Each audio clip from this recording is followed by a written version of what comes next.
Hi, this is Kerby Anderson. You know, each day we take on the tough issues and provide a biblical perspective to them. The topics we cover are wide-ranging.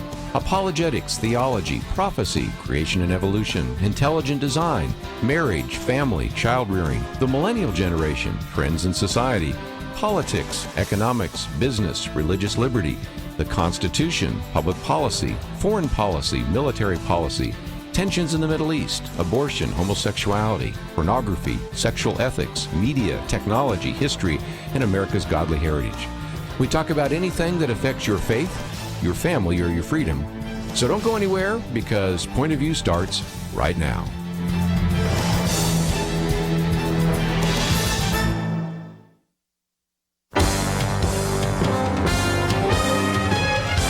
Across America, live. This is Point of View.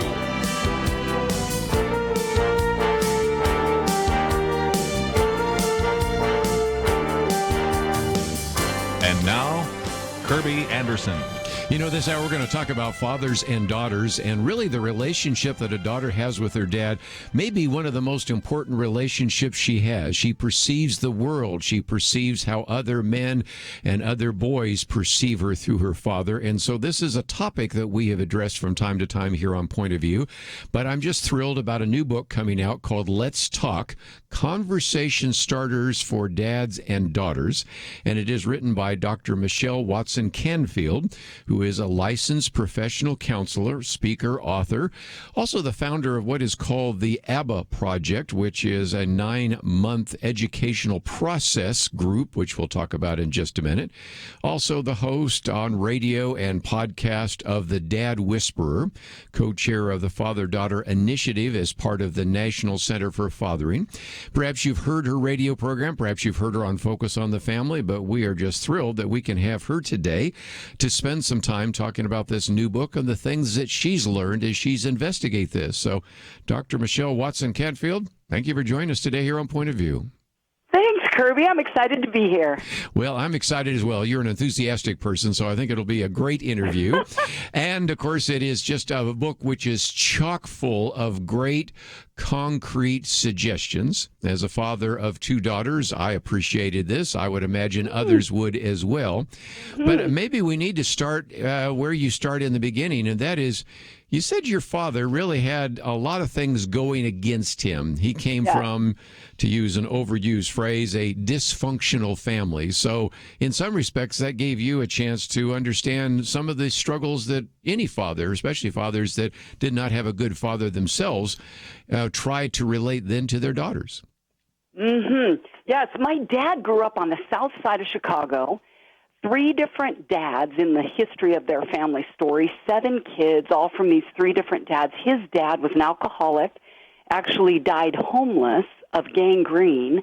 So my dad, from a young age, literally, this isn't an exaggeration, Kerby, he had to fend for himself. Yes. It was like if he didn't do it, it didn't get done. And so thankfully, my dad has a really strong work ethic that he learned from like he was doing paper routes with his brothers when he was 6 years old, right? So they learned how to work or they didn't have food, you know?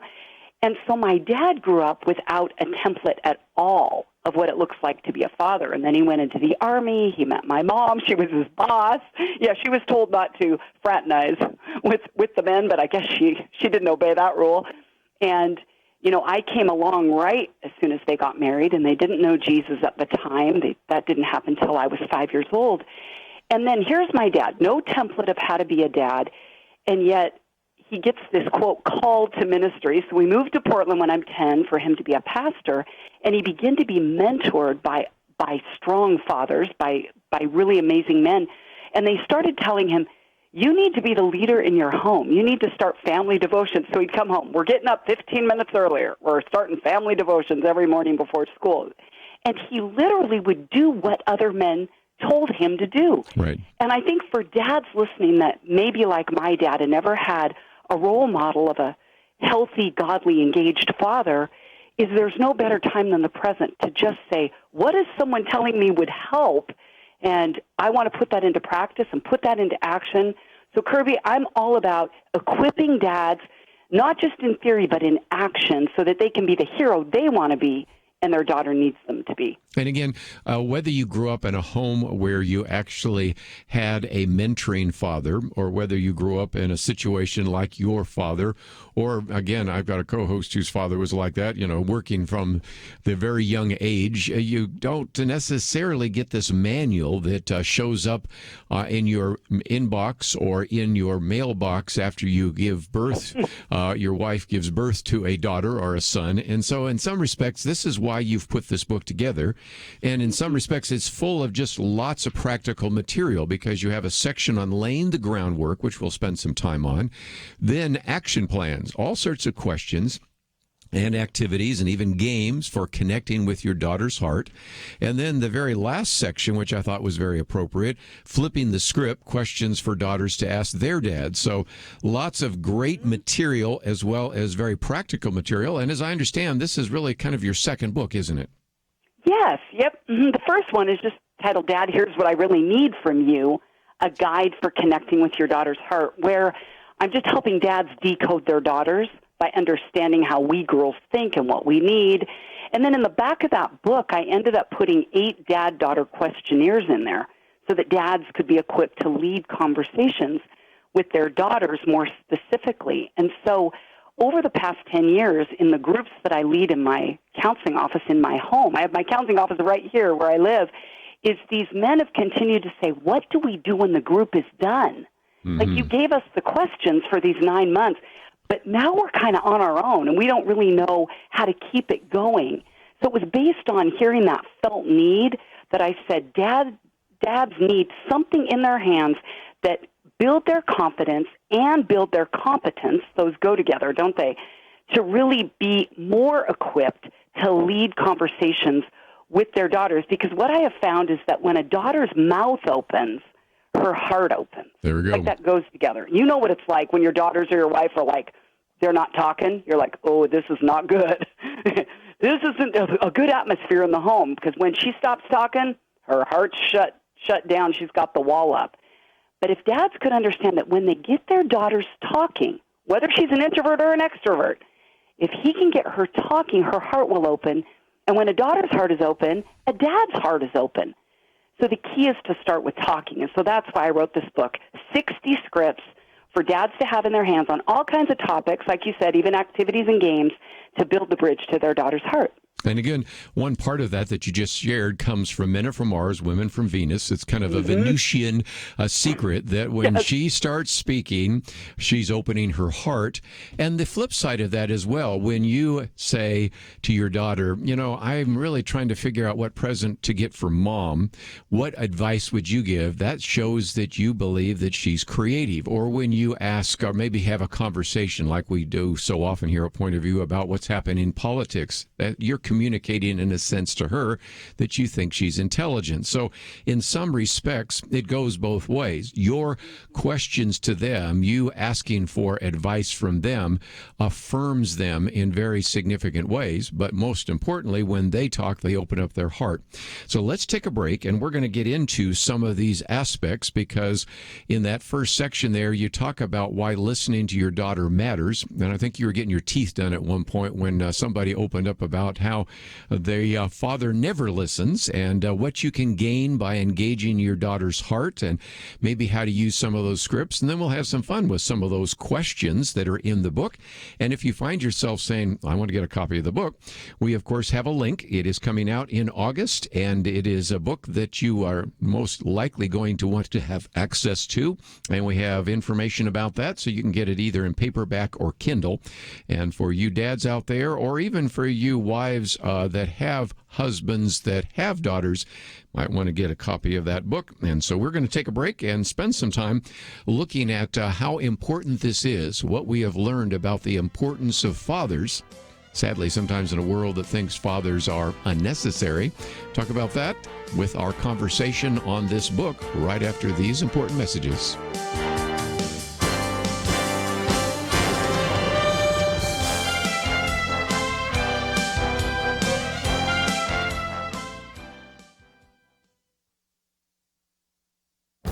This is Viewpoints with Kerby Anderson.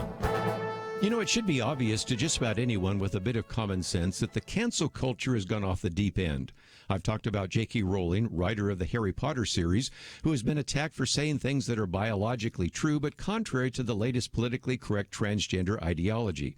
Then there is the communications director of Boeing, who was forced to resign because of an article he wrote a third of a century ago questioning the wisdom of placing women in combat roles. The latest example of cancel culture has now been dubbed the self-cancel culture. Yes, you read that right. Now, anyone offending the sensibilities of the woke crowd is expected to self-cancel. Here is one good example. Alexandra Duncan has a novel coming out by Greenwillow, an imprint of HarperCollins. Parts of her book were written from the point of view of a black person from the Georgia-South Carolina Low Country. But there was a problem. The author is white. Some of her online acquaintances questioned the propriety of a white woman writing from the perspective of a black American. Therefore, she decided to cancel her book. It gets even more involved. Ms. Duncan explained in a statement that as a white person, she might not be able to responsibly depict someone from this culture. The trade magazine, Publishers Weekly, posted an article about her self-cancellation on its website, but you cannot read it. Publishers Weekly named the person whose critical queries caused Ms. Duncan to cancel her book. That person was then criticized for her comments on Twitter, which led to Publishers Weekly killing the article about the book. So if you want to understand the cancel culture, here it is. The author cancels her book. The magazine reports the cancellation, and the trade magazine then cancels the article about self-cancellation. Welcome to the self-cancel culture. I'm Kerby Anderson, and that's my point of view. For more information about issues covered on Viewpoints, visit pointofview.net. Pointofview.net.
You're listening to Point of View, your listener-supported source for truth. Pleased to have with us today Dr. Michelle Watson-Canfield, a licensed professional counselor, speaker, author, and the founder of the ABBA Project, as well as the host of The Dad Whisperer.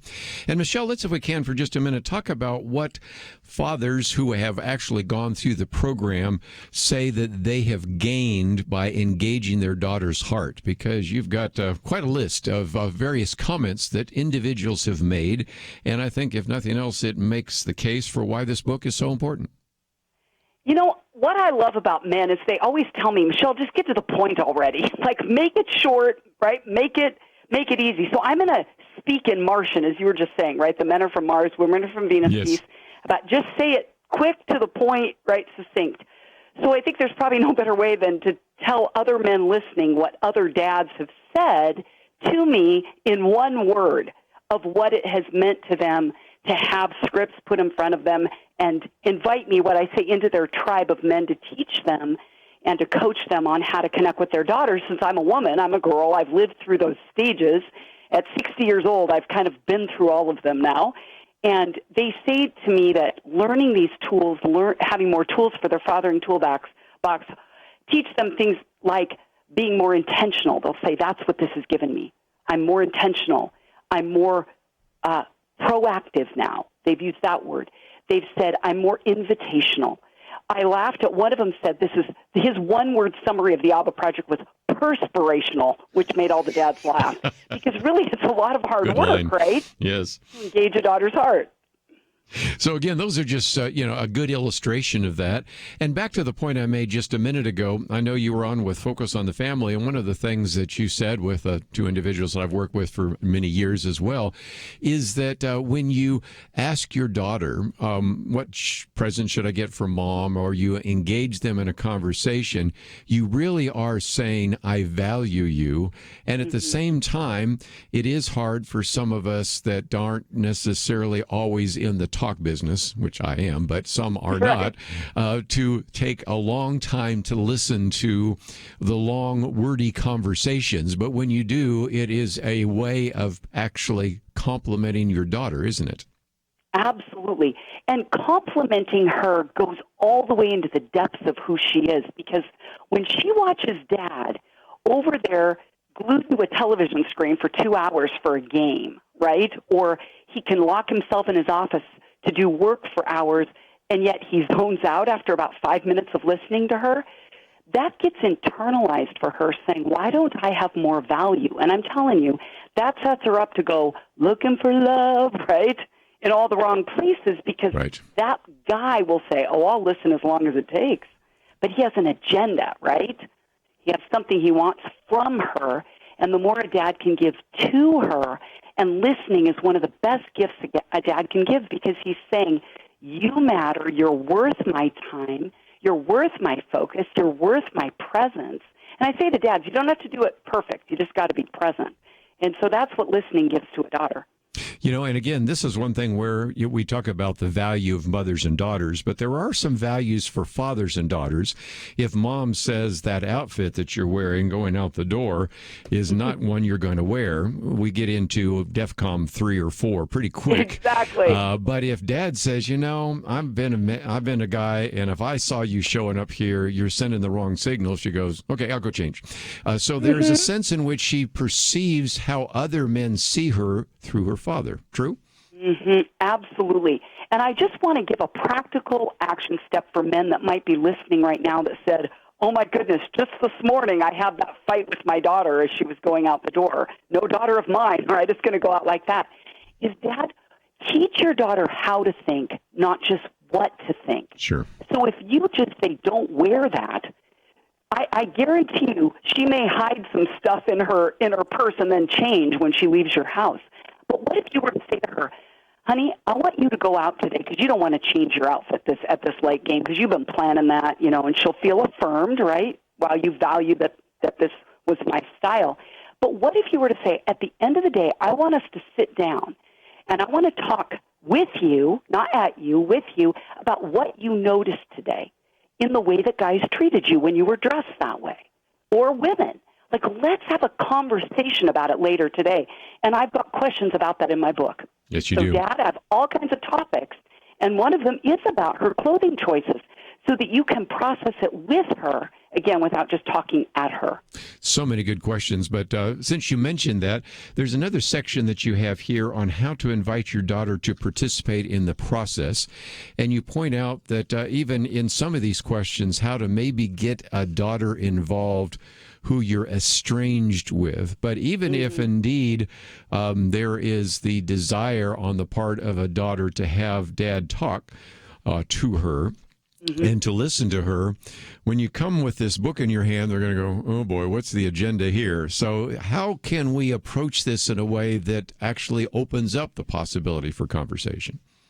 I think the more honest and authentic a dad can be with his daughter, without acting like he has it all together, the more she responds. That's what I can say as a daughter. That's what I've invested in women for 40 years, and that's what I continually hear is that we're not needing Dad to come with all the answers or a book, right, thumping it over her head. But, Dad, if you approach your daughter and say, you know what, I want to keep growing as a dad to you. It's going to be different. I'm going to be different with you than I am with the other kids in the family because my relationship with you is unique.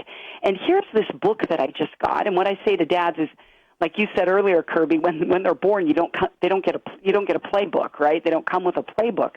But Dad, if you're going to write a playbook on your daughter, I'm like, what if you bought one book for every one of your daughters and wrote in it or in an adjunct book the answers to the questions that she tells you? You then begin to have this document that tells you how to reach her heart, because she's going to tell you what she's thinking and feeling and wanting and needing and dreaming about and craving. And the more you can know her longings, her needs, her questions, her fears, the more she'll trust you to open up more with you, and that builds her confidence. Well, and again, you just tipped off a couple of other things which you have in your roadmap for using the book. Bring a pen, try to write some of the answers down. First of all, go on dates. See if you can ban the cell phone, which is always one of the great challenges in the 21st century, so that there's really honest and meaningful conversation. So those are just a couple of tips that you want to pass on to anybody that wants to take this book and begin to apply it to their particular family structure. Exactly. And then if a dad has that book and he shows his daughter, here's this book that I just got that has questions so you and I can talk more. Would you be open to doing that with me? And find a place that she loves. I've had some dads that have said we've gone to a park. Some have had a regular breakfast place, or some have gone to food carts, and it became their place where they would go once a month at least. I would say minimum once a month, dads.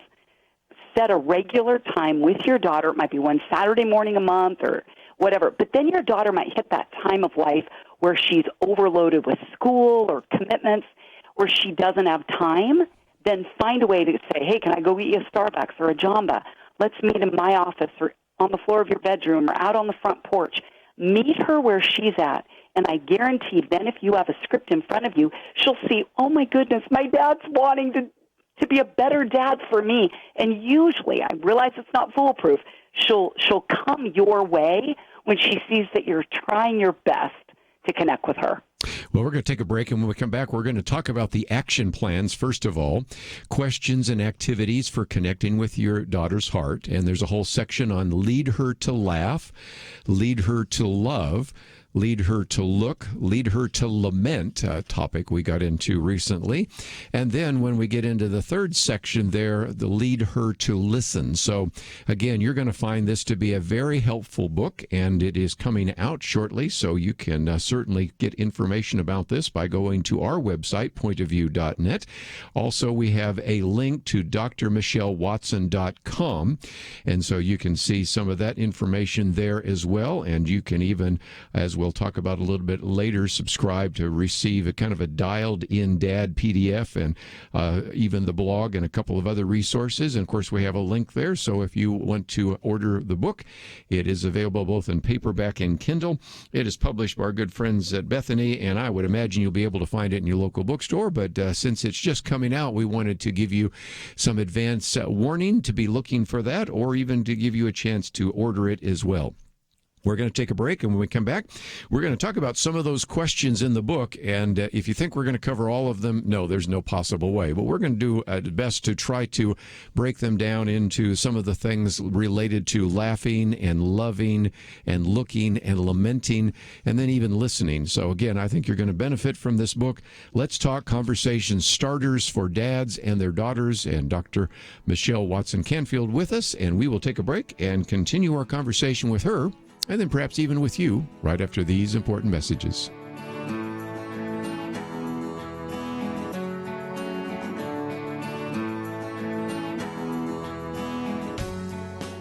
Having civil conversations about important issues seems to be harder and harder.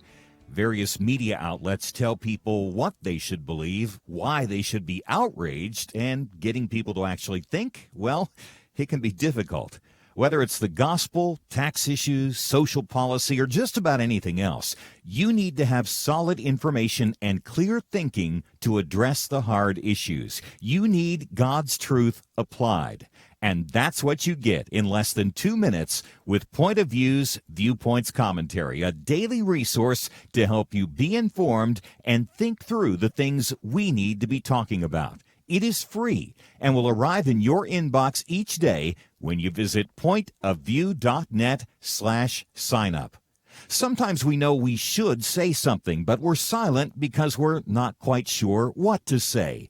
Viewpoints Commentary can help you break the silence and change the narrative. It can make you a more equipped agent for truth. Get your free subscription to the Viewpoints Commentary at pointofview.net/signup. pointofview.net/signup. Point of View will continue after this.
You are listening to Point of View.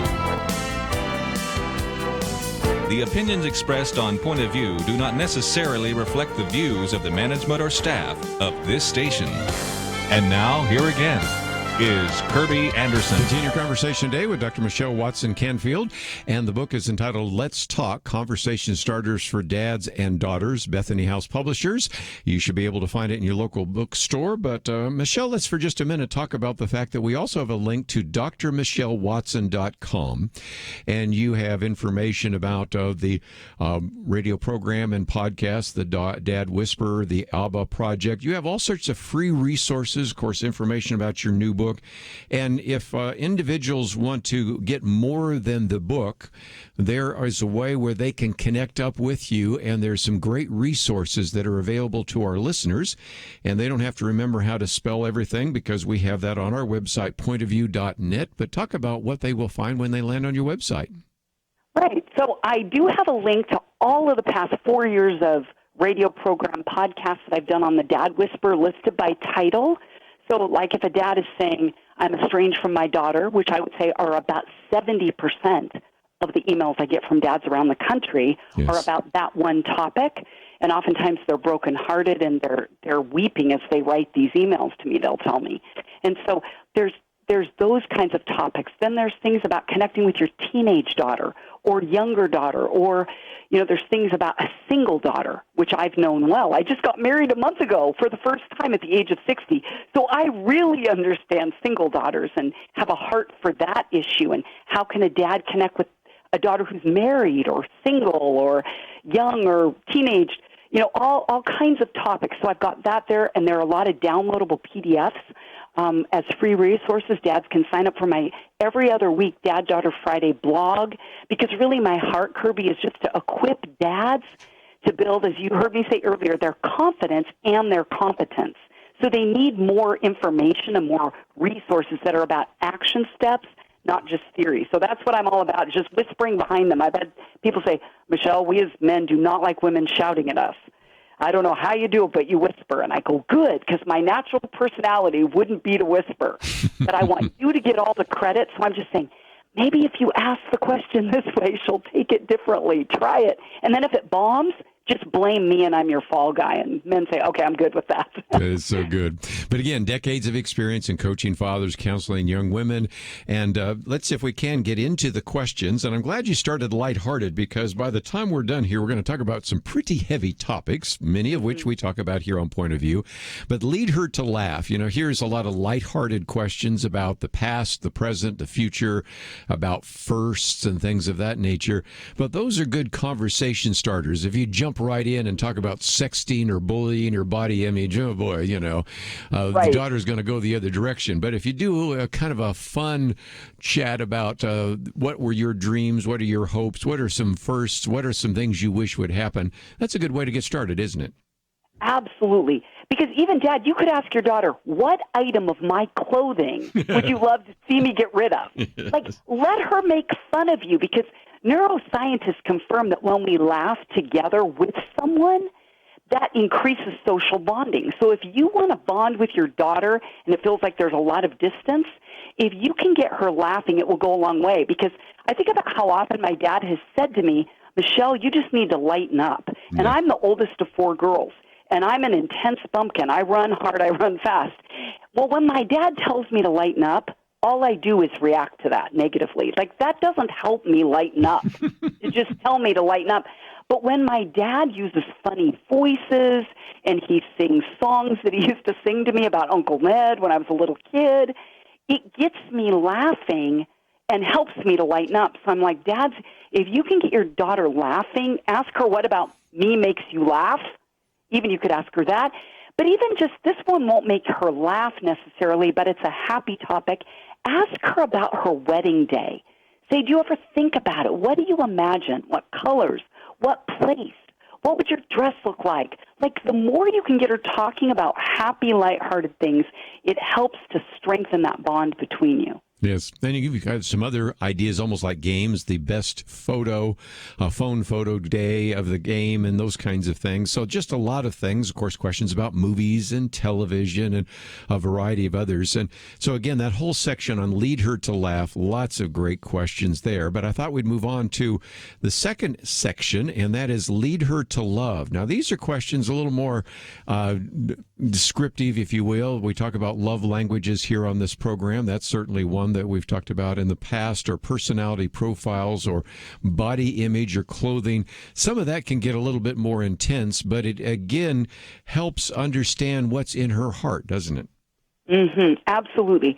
Because the truth is, we can't give out love if we haven't experienced it, right? We can say, well, God loves you. That's enough. But to state the obvious, we need earthly relationships, right? Where, especially from dad, you're modeling God as a father to her.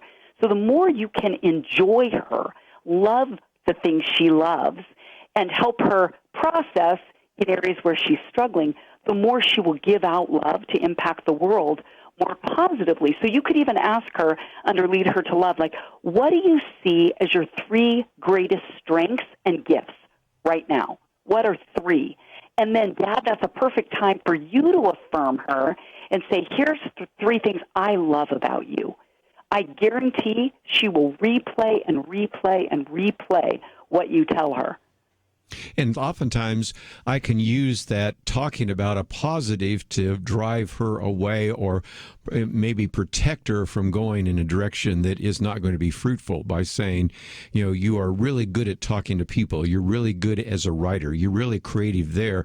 You need to focus your time and attention on those strengths rather than over here, because you're trying to attract this boy and learn something that isn't going to necessarily be in your strength, and it isn't necessarily for the best of all reasons. So even by complimenting them, you can help them see what they are all about. And it kind of leads to the next section here, which you talk about, lead her to look.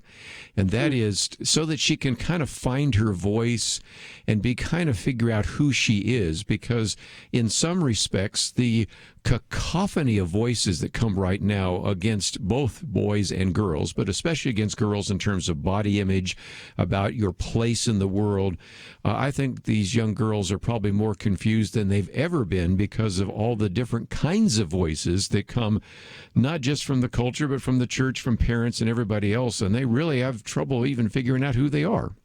Exactly.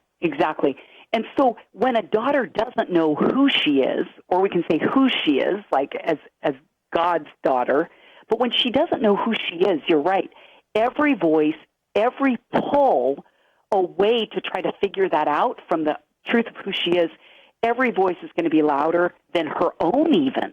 And so for dads to be able to ask their daughters, like, what are some outrageous dreams you have? And then find ways to support that. I love, Kerby, how you just said, you asked, what if she's a great writer? Dad, be willing to put your time and energy and money into helping fund that. Find someone that could mentor her in writing, or find, a place online where she could take a class to strengthen that skill set. Because I once read a quote that was so powerful with an organization that works with teenagers, where teenagers said, our parents and adults are telling us everything to say no to, but no one is telling us what to say yes to. Yes. It's like, Dad, do that with your daughter. Find the things that she's saying yes to that you align with and help support making that stronger in her life, and that will help her look inside herself and actually like who she is, and then do more of those things that also connect her who and her do, who she is to what she does. One of the organizations we interview on a pretty regular basis here at Point of View is Just Say Yes. And everybody goes, what? No, you just say no because of sex. No, just say yes to your dreams, your goals, your aspirations. And I think so often we are talking about the negative. But just before we take a break, let me just mention that there are questions here on guys and dating, on sex, on sexting, sexual harassment, bullying, pornography, eating disorders, and a variety of others. Topics that probably would never bring up, but your book gives us a justification for bringing those up and actually surfacing some things long before all of a sudden you discover that your daughter is upstairs cutting herself or having these thoughts about suicide. That conversation can happen and in a sense be preventative. So very good material, but we need to take one of those mandatory breaks. And when we come back, we'll talk briefly about this idea of lead her to lament, about hurtful words, father wounds, father voids, distracted dads, all sorts of things, divorce and the rest. And then we'll conclude with lead her to listen, in which we flip the script. And these are questions daughters can ask their dads. And again, if you have appreciated this conversation, we're talking about this book coming out, Let's Talk, Conversation Starters for Dads and Daughters, and it is published by Bethany House Publishers. No doubt you'll be able to find it in your local bookstore, but we've made it very easy for you to connect with Michelle Watson-Canfield and to find out more about her website. We also have information about the book. so that you can get it both in paperback and Kindle.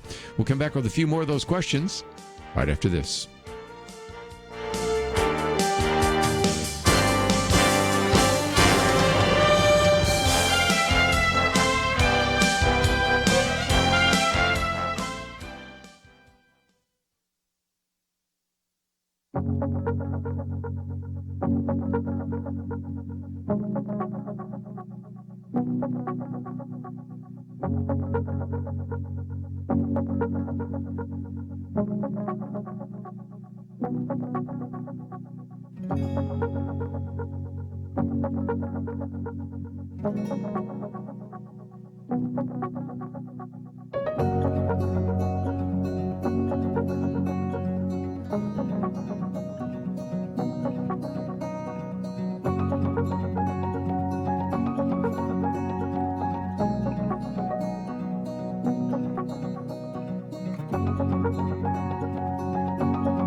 Now, back to Point of View, your listener-supported source for truth. Back for a few more minutes with Dr. Michelle Watson-Canfield as we talk about the book Let's Talk, Conversation Starters for Dads and Daughters. And one of your sections here, I appreciate the fact that you included it, Lead Her to Lament. You know, questions about hurtful words that might have been spoken, father wounds, father voids, distracted dads, and even questions for estranged daughters who are open to talking. So you take us into some of the more difficult areas because those oftentimes are one of the reasons why there isn't good communication, because there's been a problem in the past, hasn't there? Exactly. And I think what's so easy sometimes for dads, at least this is what I've heard them tell me, is that they would rather avoid addressing the emotionally based conversations with their daughters. So if there are a lot of tears, there's a lot of, reactivity, they're oftentimes backing away from that. And I'm saying, Dad, you've got to go toward her pain. You would do that if she had a physical injury.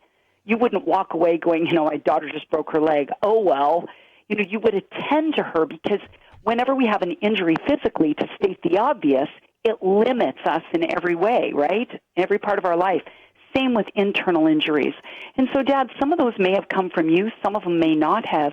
But the more you can go toward her place of pain and clean out the wounds now, you will be raising a healthier woman who has more impact in the world now and in the future.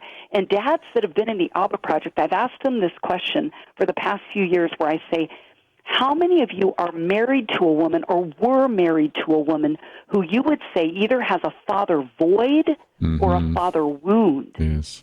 And usually every hand goes up. And then I ask, how many of you are affected by that woman's pain today? And again, the hands stay up. Yes, I do. So, Dad, the more you can clean out the pain that you may have caused to your daughter by your absence or by something you've done or said, and clean it out now by making amends, asking forgiveness, your daughter will not then be carrying those wounds into adulthood. So that's why I'm all about this section. And I just got married to Dr. Canfield, a long-term colleague of mine, a widower, who started the National Center for Fathering. And you know what he just told me this week? He had not told me this prior. He said, I think the Lead Her to Lament section is the strongest section and the most needed section in your entire book. And I had not thought of that earlier. That was a download from God. So I really do highlight this section to dads. I would add number 2 to that list as well. Of course, we've enjoyed interviewing him over the years. Say hello to him. And let's get to that third section, because there's about half a dozen questions there where you flip the script. Questions for daughters to ask their dads. You know, tell me about your life as a kid, or your parents, your childhood, maybe your relationship with your dad, or those kinds of things, because that is helpful for the daughter to understand what makes her dad tick, because we all marry into families. You're starting to figure this out as well. And these family dynamics, and say you are in a family where everything's on the table, you talk about everything, and you marry into a family where nobody talks about anything. And so the daughter might be trying to figure out, why is it, Dad, you just never open up about these issues? This would be, I think, really insightful for her, wouldn't it? Absolutely. And what a lot of daughters have said, I've gleaned information from the last decade in the ABBA Project, is sometimes daughters have said, I get tired of being on the hot seat. Dad keeps asking me all these questions about me, whereas originally when I started this, I thought daughters would all love that. But some of them said, it feels really imbalanced and unbalanced. So I said, okay, I'm going to begin giving scripts to daughters so that they are empowered to know how to ask their dad questions. Even sometimes, dads, if you're opening up with your daughter in ways where you share places where you wish you would have done it different, or you learned the hard way, or mistakes you've made, you become more real and more human to her. And again, age appropriate, you may share more if she's older. But the more a daughter can be equipped to learn how to ask dad questions, I think it's also building her social skill set, which sometimes now in a technologically based society, right, where we're limiting things to text or 280 characters, learning how to interact and engage someone else by drawing them out, that's going to build your daughter's skill set. And so I say, who better to teach her how to do that than Dad? Just before we let you go, I thought a couple other questions come to mind. One is, how could moms use this? Because, first of all, I got some single moms, so dad's not around. Or in some respects, where a mom and dad got to maybe encourage him a little bit. I suspect there'll be a number of women that will buy this book for their husband. Got that. Figured that out a long time ago. But again, how could moms use this? Yeah, absolutely. If you are a single mom, who often moms are grieving the lack of relationship between their husband or their ex-husband or a deceased husband or whatever, and their child, they see the void, they see the lack, is mom, you can use this book to draw out your daughter and your son. Many of these questions, some of them are specific to girls, but many of them would even work with your sons. And then if you're a mom that says, I think my husband, or maybe it could even be a grandson, if you're a grandma, saying, I want my grandson to have this book, is I would say, moms, get this book into the hands of dads. If they're a dad who wants to take action and doesn't always know how to do that with his daughter, that's what this is all about, is equipping dads to feel empowered, to know how to decode their daughters and engage their heart. Because that's what God said, right, in Malachi 4:6, if the hearts of fathers don't turn to their children, and children to their fathers, I'll strike the land with a curse. And so we don't have to look far, do we, to see the impact of the curse. But, Dad, God said your heart has to turn, not just your head. We love it when your head turns towards us, and you help us fill out a FAFSA or a college application or whatever. But God said it's the heart that has to turn, and that's where I'm passionate about helping dads know what that means to engage at a heart level. Well, let me again encourage you to go to the website that we have linked to drmichelewatson.com. You can find out more about the book. Of course, we have a way in which you can order it as well, but you can get it from her. Also, there is a lot of great information from the radio and podcast, The Dad Whisperer, information about the ABBA project, the previous book as well. And for those of you that might want to have her come and speak to your group or like some of the information that she has and would like to apply that is available. And of course, your blog is there as well. Just one last time, talk about what people will find when they land on your website. They're going to find all kinds of free resources where I want to empower dads. So whether you're a dad that wants to listen to podcasts, I've got those on the Dad Whisperer. They're also available on iTunes, Spotify, and Google Play. And guess what I also just found out today? My book is available on Audible. So if somebody wants to listen to Let's Talk, it's now available in that way or Kindle. But I've got free PDFs as well on my website. You can sign up for my Dad, Daughter Friday blogs, which are also free. So again, just some great resources. And Michelle, I've appreciated you. Of course, enjoyed the interviews you've done on, say, Focus on the Family and some of the others, and appreciated the book. And really, thank you so very much for joining us today here on Point of View. Oh, it's been a joy to be with you, Kerby. Thank you so much. And again, say hi to Dr. Ken Canfield, because, again, we've appreciated his great work. And if you find yourself saying, okay, there are some great resources, and how do I get to each one of those? We've made it very easy. Go to pointofview.net, click on the picture there that says see more right next to her picture there, and then we have a couple of links. First of all, of course, the link to drmichelewatson.com, and then we also have a link to the book, and that will give you a chance to get it in paperback or Kindle. And of course, now there's an audiobook she mentioned just a few minutes ago, and so those are resources which are available on our website. And I think, as we've talked about before, the relationship that a daughter has with her dad is a very important one. And so this book, I thought, would be very helpful for you to know about. Let's Talk, Conversation Starters for Dads and Their Daughters. It is published by Bethany House Publishers, and I think you're going to really appreciate the fact that it not only gives you some great, very good information about the importance of these relationships, but also many practical, 60 different practical questions that you might ask as well. Well, you've been hearing us talk about the book, Let's Talk, and you've been listening to Point of View.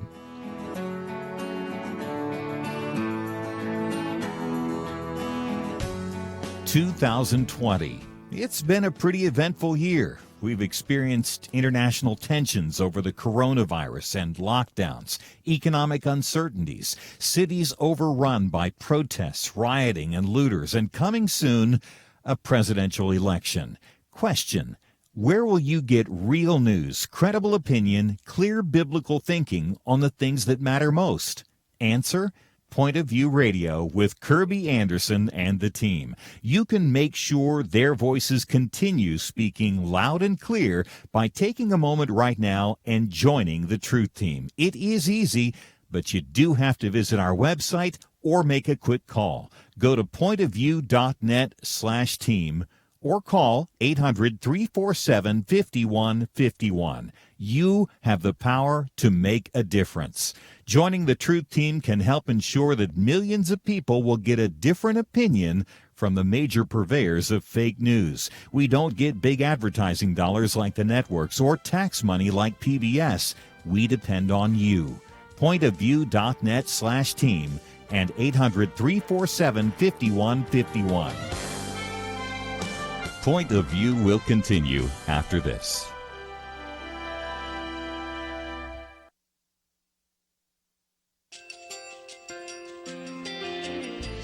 I just want to thank you so much for all the wonderful programming you have. You're just absolutely fantastic. I recently started listening to Point of View, and I really found it interesting because of the different subjects you cover. Thank you for that. I really appreciate everything that you do in keeping us informed. Thank you, Kerby, for everything that you have been doing. I appreciate all the work that you're doing, advocating for the Word of God. Thank you so much. Point of View, I think, is absolutely necessary because it's a Christian perspective, a biblical worldview perspective, and receive very current, up-to-date information about what is really going on, week to week. in our culture, which is changing so rapidly, and yet it's morally sliding backwards. Yeah, I'm just, first of all, I thank you guys. Y'all's program is wonderful, and enjoy it every day. I learn so much every time I listen to it. Point of View Radio Talk Show.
Hi, this is Kerby Anderson. You know, each day we take on the tough issues and provide a biblical perspective to them. The topics we cover are wide-ranging. Apologetics, theology, prophecy, creation and evolution, intelligent design, marriage, family, child-rearing, the millennial generation, friends and society, politics, economics, business, religious liberty, the Constitution, public policy, foreign policy, military policy, tensions in the Middle East, abortion, homosexuality, pornography, sexual ethics, media, technology, history, and America's godly heritage. We talk about anything that affects your faith, your family, or your freedom. So don't go anywhere, because Point of View starts right now.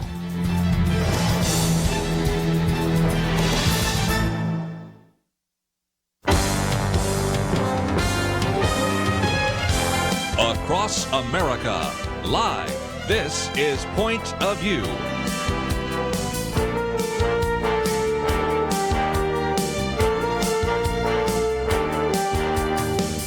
And now, Kerby Anderson. Thank you for joining me for the Wednesday edition of Point of View. This hour we're going to spend some time talking with Tim Ross, and I'll explain more about him in just a minute. Next hour we're going to get back into the various issues in the news. We had the Attorney General testify before the House of Representatives yesterday. Been questions about riots and protests and a variety of others.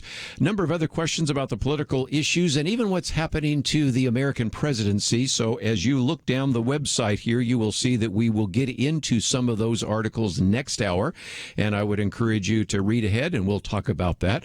But in a society where everything seems upset for the wrong reasons, we're going to talk about this wonderful new book, Upset the World, and we're going to talk about what that actually means in terms of the fact that we need to be upsetters. And I think you're going to really enjoy the conversation that we're going to have now with Tim Ross, lead pastor of a multi-ethnic, multi-generational church in Irving, Texas. It's called Embassy City Church. We have a link there as well. He served in ministry for more than 2 decades. He doesn't look like it, but nevertheless, Tim, it is just great to have you in studio with us today. Thank you so much. I'm grateful to be here with you today. And I've watched you as a preacher, and you are very dynamic. Of course, the foreword by Robert Morris, who just thinks, you are so gifted as a teacher and so anointed. But let's help people understand, at a time when everything is upset, you've got a book talking about upset, but it takes us back to the book of Acts. Correct. And I've been there in Mars Hill and been there in Athens and can imagine what it was like when Paul is standing there, where they talk about Paul and Silas, who were troubling, and that's really, if you will, the Greek word for upset, isn't it? That's absolutely correct. They say that these men have caused trouble all over the world. In King James, it says they've literally turned the world upside down, yes. Right? But now they're here disturbing our city, too. It was almost like we were cool when they did it over there, but now they've made it over here, and we don't like that. And it was me reading that. It was almost like it jumped off the page, and I realized this was a part of my life story and the best way to explain what God has done in my life and what I've been doing in the lives of others for over 20 years. Yes.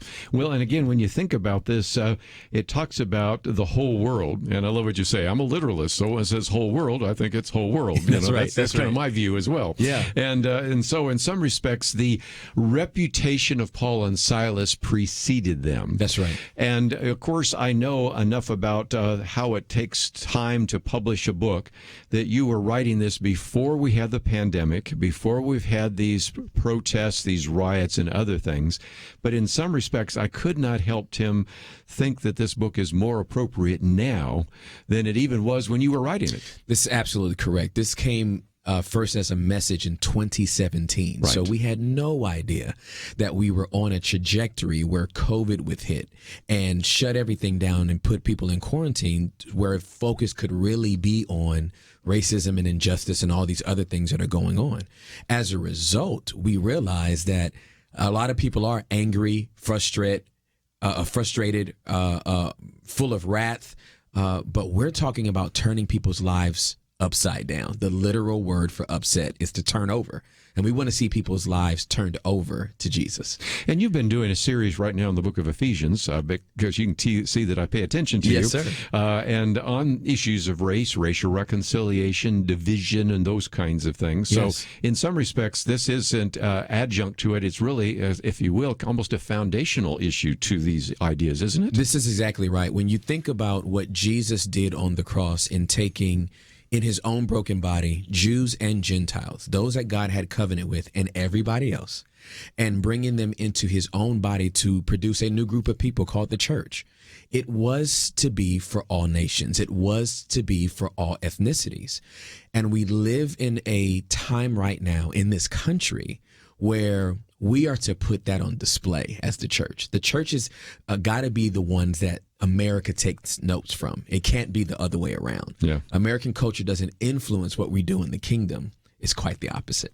Well, if the church house doesn't get it right, then the state house doesn't get it right. That's absolutely correct. Paraphrasing from, of course, Tony Evans, but I think that is the case. And so a key to your whole book is what it means to be an upsetter. Yes. Now, when we think of upset, we think of Jesus upsetting the temple tables and those kinds of things. But what does an upsetter really look like? Well, it looks like someone that foundationally has been upset themselves. Yes. So one of the first things I say is you cannot be an upsetter unless you've had your world upset first. Yes. January 14th of 1996 was that day for me. Mm-hmm. I was sitting in the back of my parents' church. About 50 people were there. And right when morning worship started is when the Holy Spirit spoke to me and let me know that I was a sinner.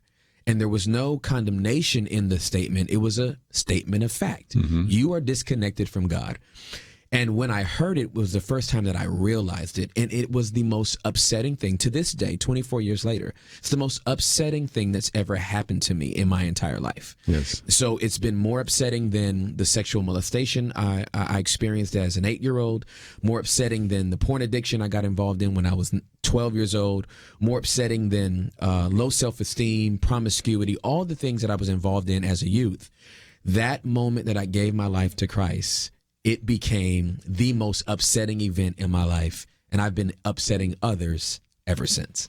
Well, and when you're an upsetter, you also understand evangelism. That's and if correct. there's one theme that I certainly have picked up from Tim Ross, it is that some of us have this kind of relational evangelism idea that, well, I'll try to develop a relationship with my neighbors, and eventually maybe we'll talk about the gospel. Whereas from what I'm picking up from you, you believe that that is something upsetters need to be doing every single day. Every single day. We're talking about looking for opportunities and being sensitive enough to the Lord's promptings that when you have an opportunity to speak, you speak with boldness, with diplomacy, but with boldness, right? Yeah. You let it out. I was coming back from Tulsa just last week, and I needed some gas, and I was looking for a quick trip. Well, the sign told me to get off at 1D, but when I got off at 1D, the quick trip wasn't there. So I wind up on historic Route 66, 3 more miles to this other quick trip where there was a man who was soliciting for some money. Okay, he had to be in his late 60s, early 70s. He's on a cane.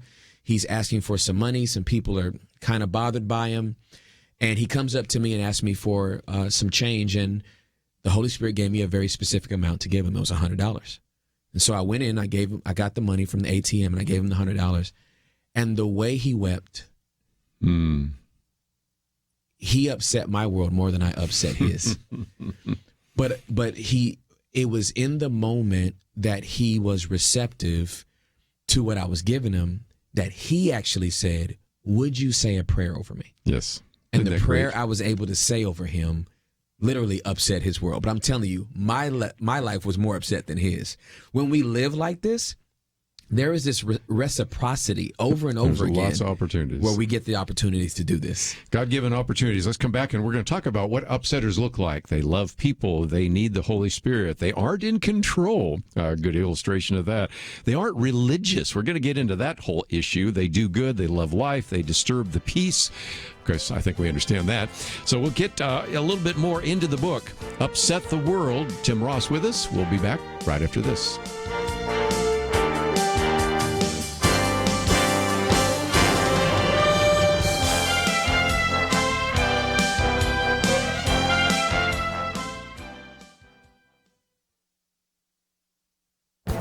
This is Viewpoints with Kerby Anderson. You know, it should be obvious to just about anyone with a bit of common sense that the cancel culture has gone off the deep end. I've talked about J.K. Rowling, writer of the Harry Potter series, who has been attacked for saying things that are biologically true but contrary to the latest politically correct transgender ideology. Then there is the communications director of Boeing, who was forced to resign because of an article he wrote a third of a century ago questioning the wisdom of placing women in combat roles. The latest example of cancel culture has now been dubbed the self-cancel culture. Yes, you read that right. Now, anyone offending the sensibilities of the woke crowd is expected to self-cancel. Here is one good example. Alexandra Duncan has a novel coming out by Green Willow, an imprint of HarperCollins. Parts of her book were written from the point of view of a black person from the Georgia-South Carolina Low Country. But there was a problem. The author is white. Some of her online acquaintances questioned the propriety of a white woman writing from the perspective of a black American. Therefore, she decided to cancel her book. It gets even more involved. Ms. Duncan explained in a statement that as a white person, she might not be able to responsibly depict someone from this culture. The trade magazine, Publishers Weekly, posted an article about her self-cancellation on its website, but you cannot read it. Publishers Weekly named the person whose critical queries caused Ms. Duncan to cancel her book. That person was then criticized for her comments on Twitter, which led to Publishers Weekly killing the article about the book. So if you want to understand the cancel culture, here it is. The author cancels her book. The magazine reports the cancellation, and the trade magazine then cancels the article about self-cancellation. Welcome to the self-cancel culture. I'm Kerby Anderson, and that's my point of view. For more information about issues covered on Viewpoints, visit pointofview.net. Pointofview.net.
You're listening to Point of View, your listener-supported source for truth. Back once again in studio with us, Tim Ross.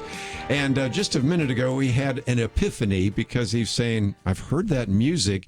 Your dad used to listen to Marlon Maddox and this program, Point of View, maybe even listen to me as well. Yeah. And so, as we've said before, Point of View goes all the way back to 1972. I've been a host on this program since 1986, although I used to be on the program in 1980 and all the way through.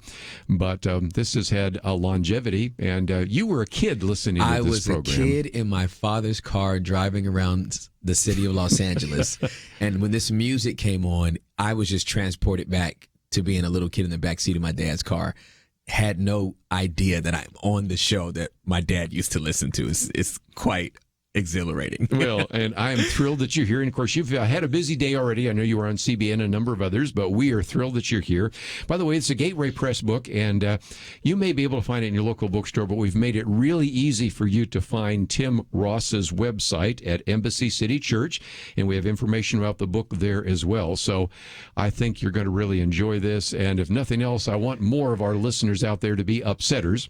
We do, by the way, Tim, as you probably now know from figuring out what this radio program is, have a lot of activists, a lot of people that are involved in the political arena and the cultural arena, but also really wanted to use evangelism and apologetics to make a difference for Christ. So in some respects, we're already sort of buying into the idea of being upsetters. Yes. But one of your chapters is that upsetters love people. That's right. They're perception might be that, no, they're just these people that are out there protesting and telling everybody what's wrong with the church and what's wrong with the culture. But really, we really need to be known as people who love others. That's exactly right. You know, when we look at Jesus's commandments to us, it's to love thy neighbor. He also tells us to love those that persecute you, love those that are despitefully using you. Mm-hmm. We're not just to love the lovable. We are to transcend what a worldly love is to be like. And as believers in Jesus, show the love of Christ, which is far extends beliefs. It far extends if people agree with you. It far extends past whatever we could find as common ground. We're to love people. And if we love people, we will be disrupting their paradigm of how they feel about us. And in some respects, it gets back to the comment you made about evangelism, because at a culture where everybody's in it for themselves and they aren't exactly following the golden rule, treat others as you would like to be treated, in a culture where civility seems like an anachronism, if you're a gracious, loving, civil individual, people are going to say, okay, what is it about you? You are so different than anybody else I run into in the culture. Yeah. And that provides an opportunity to say, well, it's not me, it's Christ living through me. That's exactly right. And this is something that is so easy, it would blow your mind. Everywhere my wife and I go, being kind is the number one marker that makes people go, you guys are just special. You all are different. Because against the backdrop of a cynical culture, just being kind, looking people in the eye, asking them about their day, it literally makes them go, there's just something different about you. My wife and I are going, we just said hello. But we're in a culture now where hello is almost as surprising as being given $100. Yeah. My wife and I walk. She walks me twice a day, just like a dog. And I wave at everybody. And I can see some people just assume you're not. And I wave at them and they go, oh, just waving, just saying hello in a culture where everybody does their own thing and everybody tramples over you illustrates, again, the opportunities for the gospel. That's exactly right. Which brings me to the next chapter, because upsetters need the Holy Spirit. And you just gave us an illustration of that a minute ago when you're just looking to get some gas in your car. Right. But that provides an opportunity and the Holy Spirit directs you. So what about that? Well, you think about the apostles and the book of Acts. The full title of the book of Acts is The Acts of the Holy Spirit through the apostles, right? Good. These are ordinary men and women who do extraordinary things because the Holy Spirit's on the inside of them. I'm reminded of Acts chapter number 3, where Paul and John are going into the temple to pray. They healed the lame man that's in front of the beautiful gate. And by chapter number 4, they're brought back to the same leaders that put the hit on Jesus, right? Yeah. Ananias and Caiaphas as the high priest. And they're told, hey, we can't have you talking about Jesus anymore. And they get roughed up and they say, I don't know what you're telling us. We cannot ignore or stop saying the things that we have seen and heard, right? Right. They run back home to their friends and they say, hey, guys, we just got in trouble for preaching the gospel and doing miracles. Let's pray that the Holy Spirit would give us boldness so we can do the exact same thing again. Yeah. While he's still saying this, Holy Spirit falls fresh upon him. Yes. So this wasn't a one and done thing in Acts chapter number 2. Mm-mm. The Holy Spirit was coming back on them over and over again because they knew as we get filled up, we need to be pouring that out. Then we need to be asking for a refilling so we can go out and do it again. Yeah. And so we can't be the bold representatives of Jesus Christ and the kingdom of heaven without the Holy Spirit's power. Well, and again, I think the scriptures say something about being filled with the Holy Spirit, so it isn't a one and done, like you said. That's right. Very good. Yes, sir. And there's so much great material in that chapter, but it gets us to the other chapter, and that is we aren't in control. Right. Now, let's face it, a lot of us that are pretty competent, and you are certainly a very competent individual, we kind of like to be in control. But the reality is, if we're going to be real upsetters, we have to recognize who should be in control, it's not us. That's exactly right. Proverbs 16:9 in the NLT says, we make our own plans, but the Lord determines our steps. Yeah. And I am a control freak, right? I can admit it. I live by my calendar. I like to plan. I don't like things to be too spontaneous. I'm open to it, but I would rather have a plan for everything that goes on. And I've just realized in my 24 years walking with the Lord, that's not how it goes down with him. No. There's so many different things that he wants us to do that we can't. There's no way that we can plan it all. So we can make our own plans. I think this was for the control freak. Like, go ahead and make your plans as long as you allow God the permission to direct those steps. I believe as upsetters, we are to be those that on a day-to-day basis say, God, here's the plan for my day, but you can upset it and interrupt it in any way that you would like to. And those of us that like control and plan, we certainly love Isaiah 32:8. But the noble man devises noble plans, and by noble plans he stands. But then we also have in Proverbs, the mind of man plans his way, but the Lord directs his steps. That's so exactly there is a value in planning. For those of you out there that are taking away the idea that I'm not supposed to have plans, no, I'm sure your church has plans. I'm sure your family has plans. I know you have financial plans. You have ministry plans and all the rest. But as soon as you plan it all out, then the Lord has something else in mind. That's exactly right. We're not in control. That's right. That's right. Let's, if we can, maybe talk one more aspect, and this will really be an upsetter for a lot of people. Upsetters aren't religious. Yeah. What? I thought we're supposed to be religious. Yeah. Talk about that. So my contextualization for religion is that really good religion includes the person that you're being religious about. My example of that is my wife and I religiously have a date night on Friday nights. And so we will either go out to a movie or even if we stay home, we've set aside time to spend with each other. Right. If my wife got up on a Friday and said, I'm really, really sick and I thought we were going to be able to go to movies, but I can't go today. And I say, hey, listen, I know you're sick, but I've set aside this time. I'm going to the movies without you. Mm-mm. My religion is now empty because it no longer includes the person that I set aside to spend time with. Well said. And so when I say that upsetters aren't religious, I'm not saying that we shouldn't have a deep devotion to those traditional things that we do that include the presence of the Lord. I'm saying if it doesn't include the Lord, then it's something that we should not include in our lives. And you talk about the idea that we really are talking about a relationship. That's right.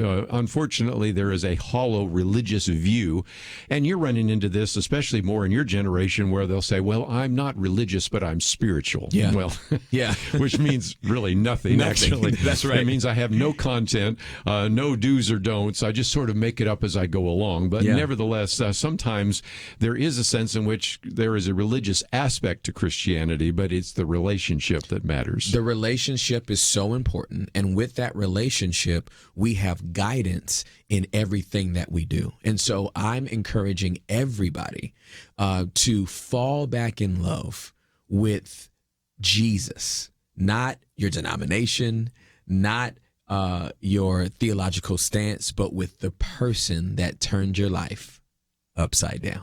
Again, the book is entitled Upset the World, and it is published by Gateway Press. We have information about it on the website, 10 chapters.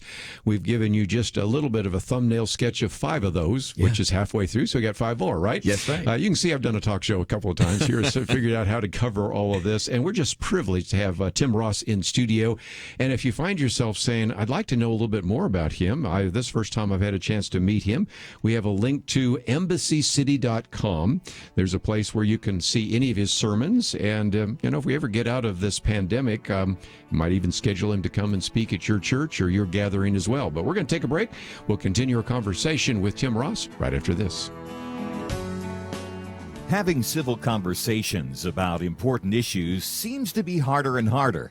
Various media outlets tell people what they should believe, why they should be outraged, and getting people to actually think, well, it can be difficult. Whether it's the gospel, tax issues, social policy, or just about anything else, you need to have solid information and clear thinking to address the hard issues. You need God's truth applied. And that's what you get in less than 2 minutes with Point of View's Viewpoints Commentary, a daily resource to help you be informed and think through the things we need to be talking about. It is free and will arrive in your inbox each day when you visit pointofview.net/signup. Sometimes we know we should say something, but we're silent because we're not quite sure what to say. Viewpoints Commentary can help you break the silence and change the narrative. It can make you a more equipped agent for truth. Get your free subscription to the Viewpoints Commentary at pointofview.net/signup. pointofview.net/signup. Point of View will continue after this.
You are listening to Point of View. The opinions expressed on Point of View do not necessarily reflect the views of the management or staff of this station. And now, here again is Kerby Anderson. Privileged to have in studio with us today Tim Ross, forward by Robert Morris. Excellent book, and it is published by Gateway Press, Upset the World, and we'll talk more about that in just a minute. But Tim, I thought for just a minute we did have a link to embassycity.com, and Embassy City Church, as we've mentioned before, is a multi-ethnic, multi-generational church, and I've enjoyed watching you on Zoom, which I guess a lot of people are watching you on Zoom, not That's as much right. a face-to-face kinds of things, so it's been good to have you in studio. Thank you. But talk about what's there, because it talks about your different ministries, a way in which people might want to contact you if they would like to maybe have you at a missions conference or do something to talk about your new book, Upset the World. So what's available on the website if people would like to land there? Well, the website will give you all the information about our church, where we are, how we came to be. But it will also give you information if you did want me to come and encourage and strengthen your local church or your community. So the information there would just let you know the purpose and the mission that we're on to upset the world. Well, and again, we have that link to the website. If you click next to your picture, it has a picture of you, and your hairstyle is a little different than the one we got there. That's right. And it also has a Facebook page and the Twitter post, so Yes. they can follow you there as well. And I would encourage people to do so. And you and your wife, Juliet, have been married for more than 20 years, as That's I correct. understand. Absolutely. And you've been involved in ministry for more than 24 years, I That's guess, right. now. So that has been great. And we've been talking about upsetting. Well, we're going to upset the world a little bit more. And let's talk about upsetters do good. That's right. What does that might mean? Because some people might say, well, we shouldn't be works-oriented. That's not what you're talking about, No, is it? that's not what I'm talking about. When you read the book of Acts, chapter number 10, verse number 38, here is this beautiful summation of Jesus. And we know that Jesus Christ was filled with the Holy Spirit, and he went around doing good and healing all that were oppressed by demons. That part is huge to me. I come from a Pentecostal background, and so very, very expressive, but they were big on casting out some demons. Yeah. But when I read that verse and I realized he went around doing good, and we really slow down to go back through the Gospels, Matthew, Mark, Luke, and John, and see Jesus's earthly ministry, this was just a really nice guy. We know he was Lord. We know he was the Lion and the Lamb. But to turn water into wine at a wedding, that's just a nice thing to do, right? To go to Peter's house and his mother-in-law is laying up sick and he just decides to heal her and she jumps up and fixes something for everybody to eat. That's just a nice thing to do. To be walking down the street and there's a tax collector who's climbed a tree to get a better view of Jesus, and for Jesus to stop. Zacchaeus, step down. And look up and go, I'm coming to your house for dinner. Yeah. There was a strategy to his niceness. Yes. There was a strategy to his kindness. And I believe if we can glean from our chief apostle what doing good really looks like, we can upset the world. And if you've seen the video series that's going out and continued Chosen, you know, it has some of those illustrations. And there is a sense in which people were attracted to Jesus at a time when there were individuals who were oppressing the Jewish culture, in which there was an unbelievable amount of Jewish legalism. To have somebody come in with, in a sense, doing good, showing love. Yeah. In some respects, our world is more like the Roman world in the first century than any century that followed it, because in some respects we now have pushed off the Christian idea. And so some people have said that Western culture is the Greek Judeo kind of idea and the Roman idea with Christianity. And when you take Christianity, all you're left with is the Greco-Roman world in some respects. And so that's why, as you pointed out earlier, by loving people and being kind, you immediately show that there's something different. But again, doing good works. It's one thing to wave, but there are some very concrete things that you in your church and you encourage people in your church to do good, right? That's exactly right. And I love what you just mentioned as far as giving us that historical context to the time that Jesus lived in. Because if you compare that time to this time and you see how Jesus lived his life, if there is similarities, then we should be doing the exact same thing.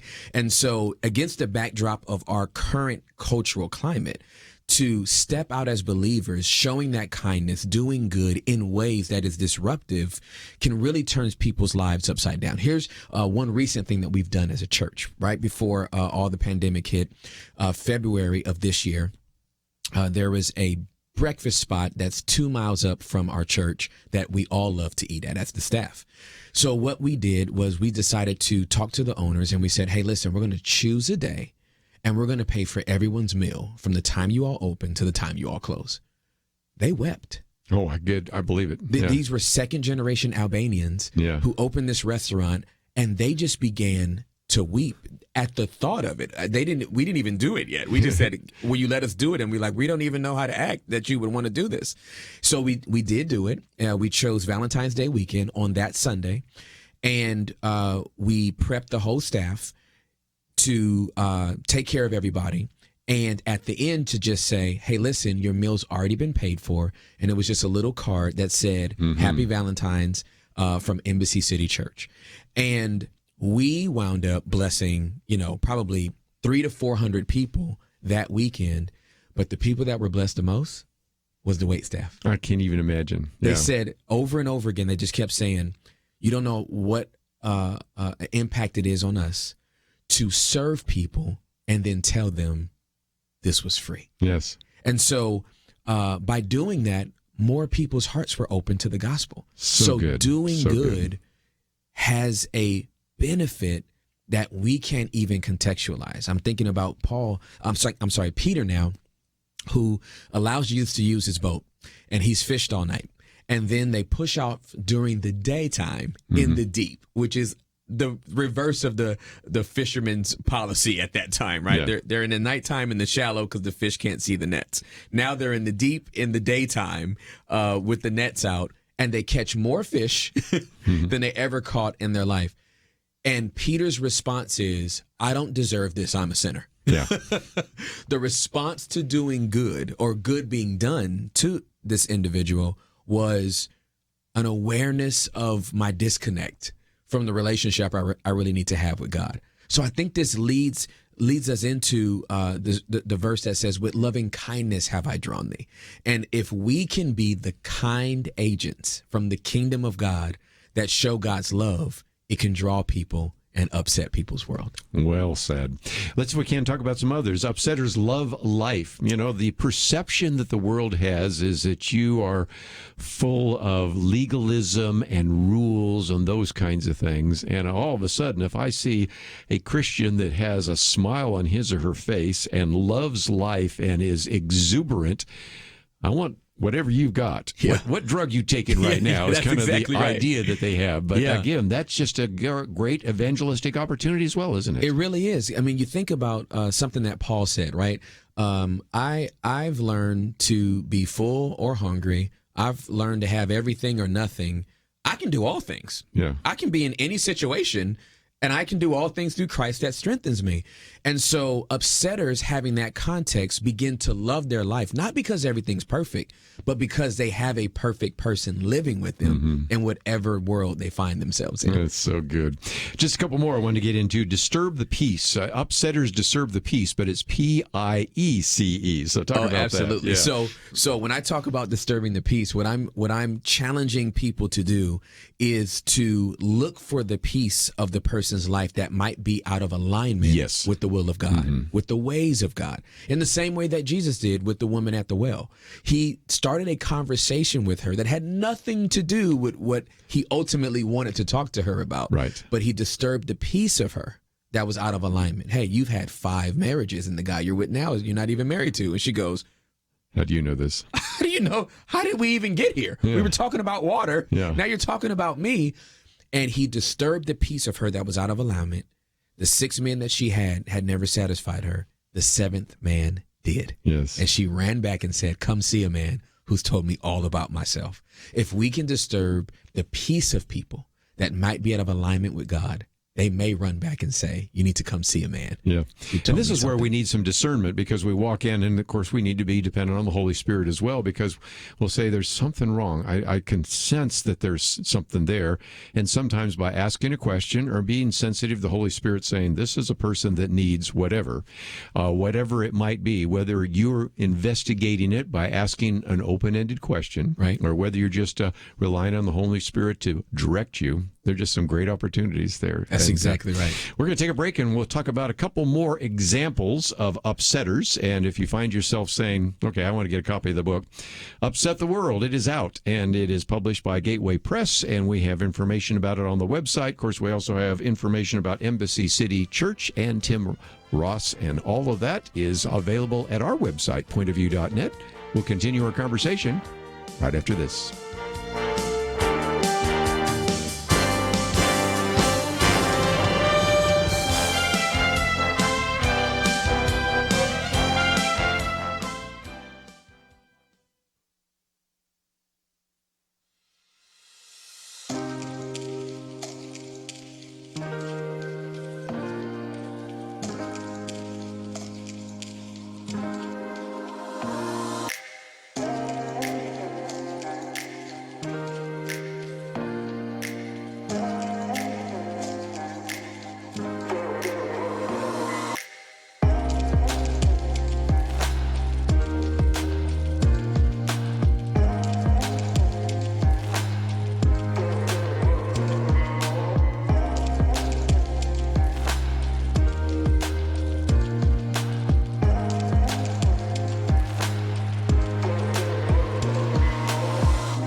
Now, back to Point of View, your listener-supported source for truth. Back once again as we talk about Upset the World, and we've talked about how upsetters certainly love people. They need the Holy Spirit. They aren't in control. They aren't religious. They do good. They love life. They disturb the peace.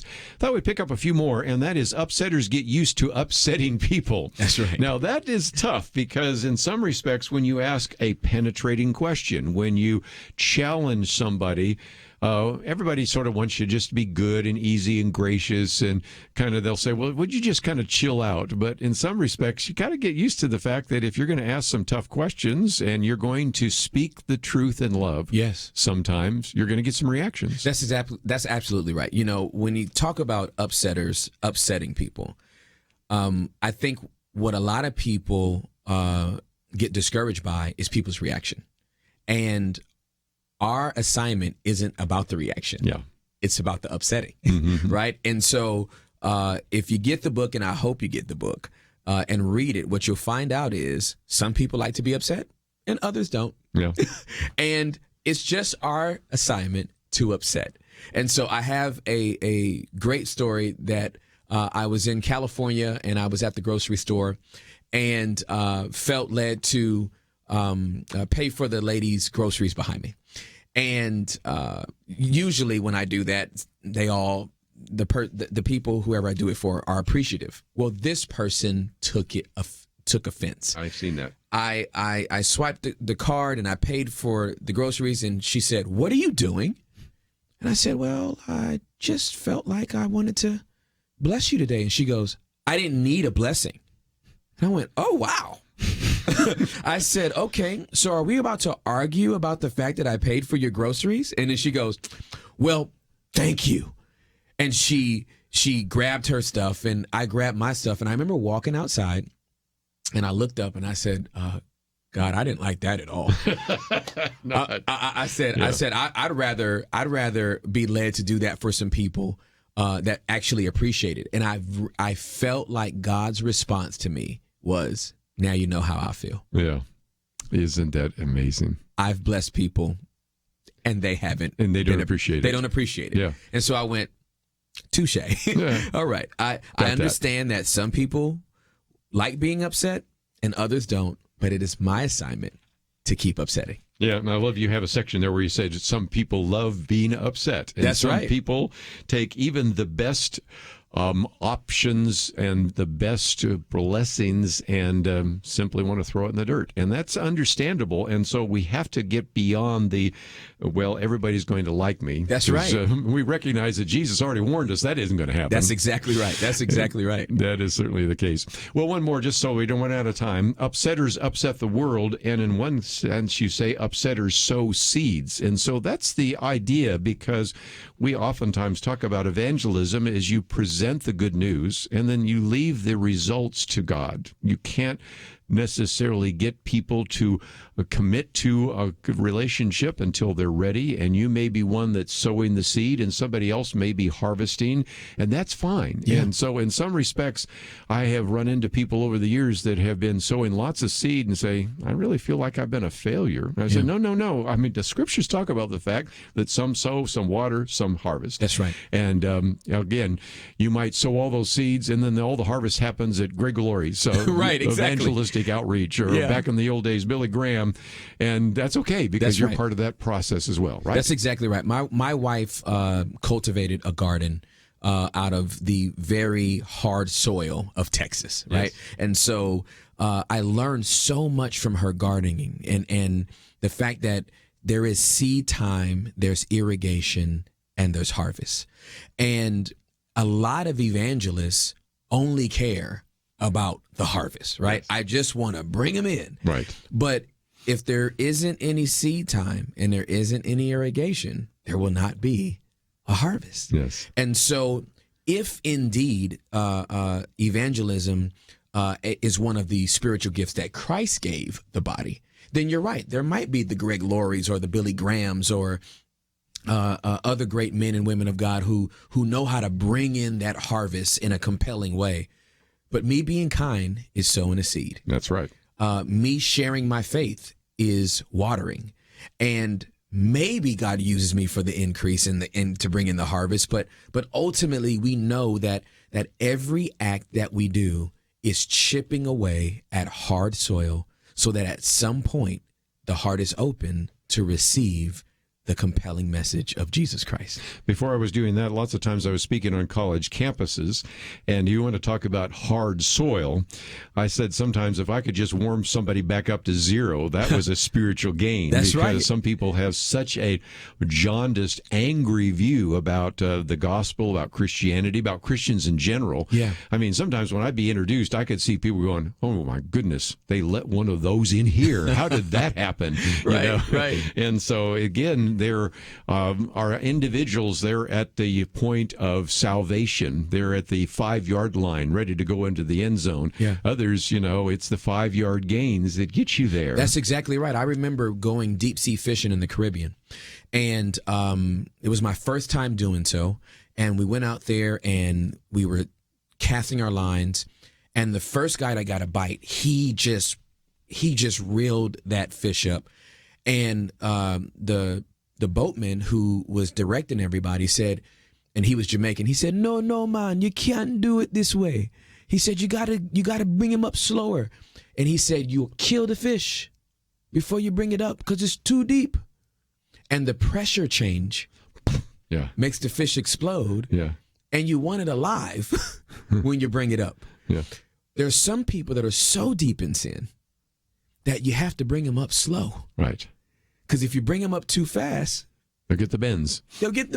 Yeah. And they wind up more jaded with the faith that we all want them to come into than if we were to slowly bring them up to the surface.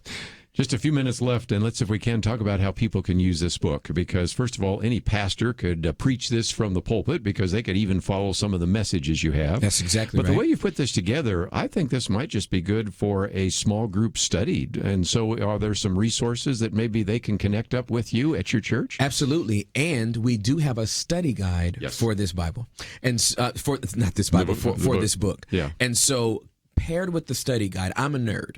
And so the reason why we did the study guide, because there's people like me who like to nerd out on the material, but also like to dig into it for its more practical applications. And so I'm encouraging anybody and everybody to get with 2 or 3 people in small groups, go through the material in the book, but also go through the study guide. And I promise you, on the other side, you will be a champion upsetter, an ambassador for the kingdom of heaven.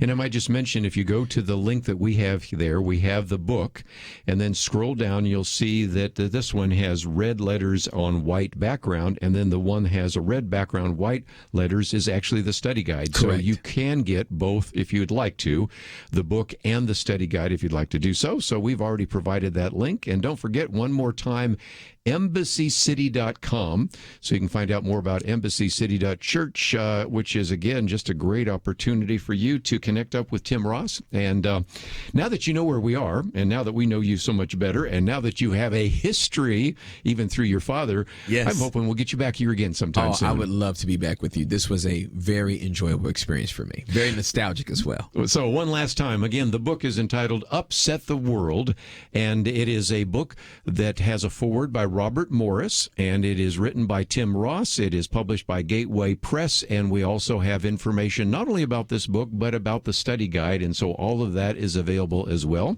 So let me encourage you to go to the website, pointofview.net, and that is a way in which you can find this. If you say, boy, Tim had a lot of really good stuff, and I want to hear it again, click on that button that says listen. You can download the podcast, or click on the watch button and watch him in studio, or you can go to the YouTube channel and find it there as well. Tim, thank you for being with us. We're going to get into all sorts of issues in the news right after this. Having civil conversations about important issues seems to be harder and harder. Various media outlets tell people what they should believe, why they should be outraged, and getting people to actually think, well, it can be difficult. Whether it's the gospel, tax issues, social policy, or just about anything else, you need to have solid information and clear thinking to address the hard issues. You need God's truth applied. And that's what you get in less than 2 minutes with Point of View's Viewpoints Commentary, a daily resource to help you be informed and think through the things we need to be talking about. It is free and will arrive in your inbox each day when you visit pointofview.net/sign-up. Sometimes we know we should say something, but we're silent because we're not quite sure what to say. Viewpoints commentary can help you break the silence and change the narrative. It can make you a more equipped agent for truth. Get your free subscription to the Viewpoints commentary at pointofview.net/signup. Pointofview.net/signup. Point of View will continue after this.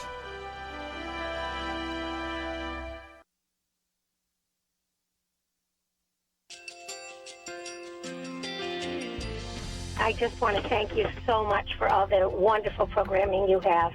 You're just absolutely fantastic. I recently started listening to Point of View, and I really found it interesting because of the different subjects you cover. Thank you for that. I really appreciate everything that you do in keeping us informed. Thank you, Kerby, for everything that you have been doing. I appreciate all the work that you're doing, advocating for the Word of God. Thank you so much.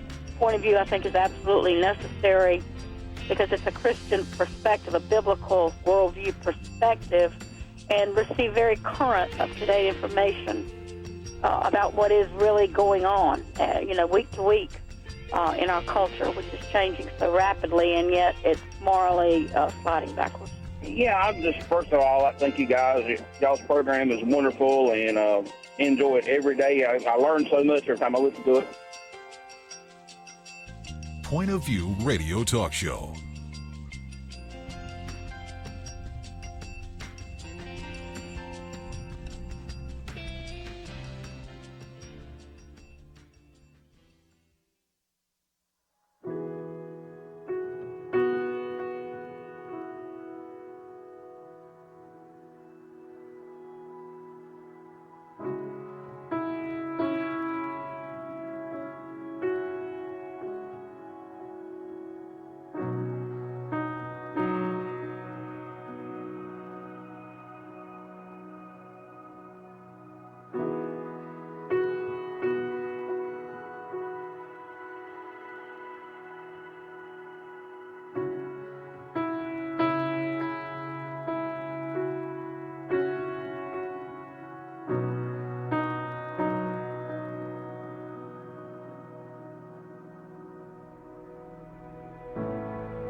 Hi, this is Kerby Anderson. You know, each day we take on the tough issues and provide a biblical perspective to them. The topics we cover are wide-ranging.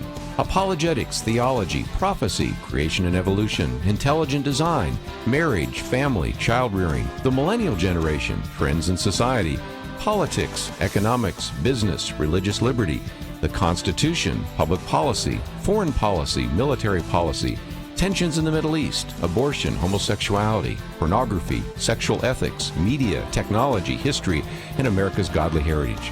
We talk about anything that affects your faith, your family, or your freedom. So don't go anywhere, because Point of View continues right now.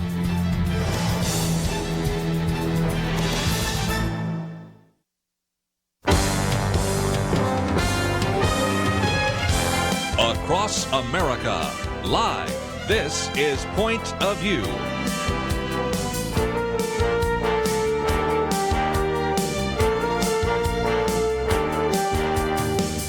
And now, Kerby Anderson. So I want to focus on a number of issues, but I thought we'd start off by taking the two words mostly peaceful and sort of breaking that down for just a minute, because that's the phrase that has been used time and time again by CNN, by the Associated Press, and more recently by ABC News. Matt Vesta put it this way: ABC News appears to have set a new standard in not calling something for what it is regarding the mayhem that erupted in Oakland, California.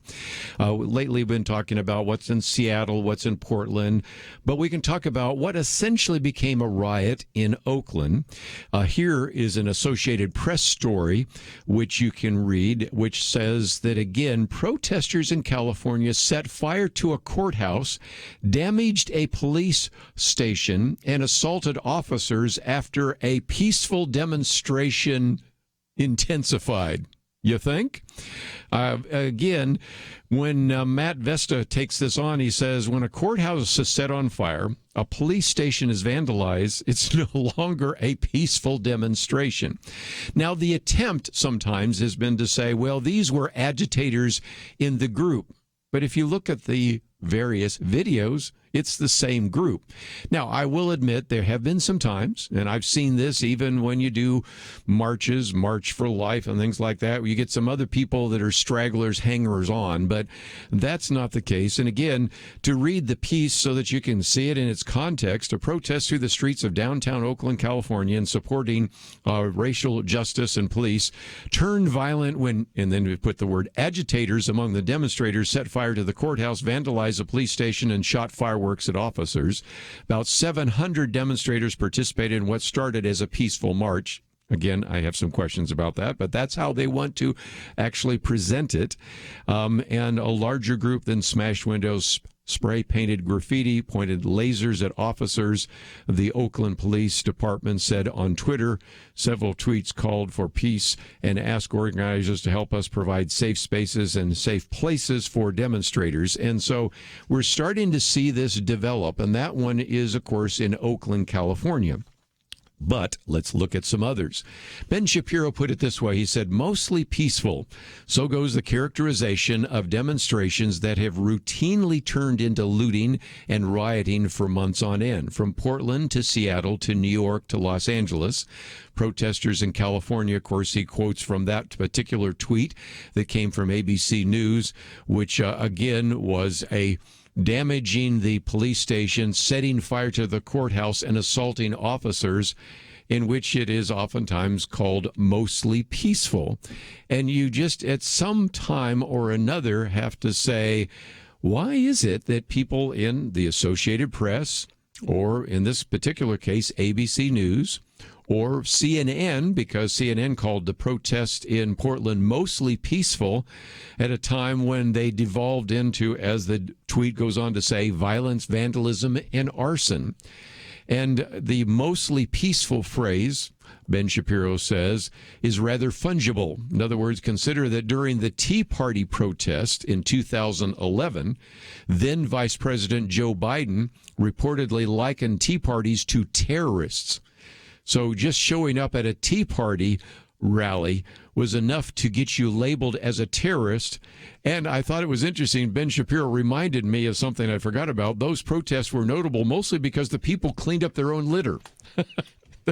I'd forgotten about that, but that's back in 2011, and been a couple of years since then as well. Ben Shapiro goes on to say, in truth, the category of mostly peaceful is a brand new invention meant to obscure the simple fact that many of the cultural elites are fine with violence so long as those who engage in such violence have private and proper goals. As a matter of fact, you have some of those individuals like Nicole Hannah-Jones. We've talked about her before. She was the creator of the 619 Project at New York Times, received the Pulitzer Prize for that, in which she said that rioting and looting in what she's wanted to now call the 1619 riots, actually the destruction of property, she says, is not violent. So again, the game is played in a different sort of way. And it brings me to one of the articles I've posted, and it's an article that relates to what happened yesterday when the Attorney General, Bill Barr, actually went in front of the House of Representatives, and he was saying he was so bothered by the fact that here many of the Democrats criticizing him or the Justice Department or the Department of Homeland Security were not concerned at all about that level of violence. As a matter of fact, focused all the time and attention on what law enforcement did and none of what actually the various rioters were doing. And I posted this particular article that actually talks about some of the issues involved. Let me read those, and you can find this as our bottom article on our website today, in which, again, the Attorney General, Bill Barr, explained several times in the hearing yesterday that federal officers were just a backstop. They were there to protect federal buildings and property only when local officials and law enforcement failed to do so. Also noted that the rioters had become so violent in some cities that federal marshals had been injured in their attempt to get things under control. So one Republican asked questions about the nightly presence, and this is what, again, the Attorney General Bill Barr said. Federal courts are under attack. Since when is it okay to try to burn down a federal court? If somebody went down the street to Pettyman Court, talking about there in Washington, D.C. here, that beautiful courthouse we have at the bottom of the hill, and started breaking windows and firing industrial-grade fireworks in to start a fire, throw kerosene balloons in and start fires in the court, is that okay? He said, is that okay now? The U.S. Marshals have a duty to stop that and defend the courthouse. That is what we were doing in Portland. We are defending the courthouse. We're not looking for trouble. Then, of course, there was a question that was asked as well about referring to these individuals who are federal marshals as stormtroopers. How did the Attorney General respond? They are not stormtroopers. Normally, we would have a group of deputy marshals in court in suit and ties in civilian dress. Those would be the deputy marshals as a protective force for the court. After almost a month of rioting in Portland, we sent in, around the 4th of July, about 20 special operations marshals. Those are tactical teams who are padded and protected so they can deal with this kind of thing, basically this kind of violence. I just wanted to read that to you because you probably won't see that reported. If anything, you'll continue to hear every night that these were mostly peaceful and operations, mostly peaceful protests. And the one that I cited in one of my commentaries, I think coming out this week, at one point, mostly peaceful protests resulted in 17 officers being hurt. And so you can see how that phrase has been completely misused, and it's a reason why I think if the American people were really allowed to see the whole story, you probably would have a very significant reaction, as evidenced by the fact that at least one individual in the hearing yesterday tried to show a video, which was kind of a montage of all of that. After about 7 minutes, it was cut off by Jerry Nadler. So we want to tell you the whole story, and that's part of what wasn't covered yesterday by the press. We'll be right back.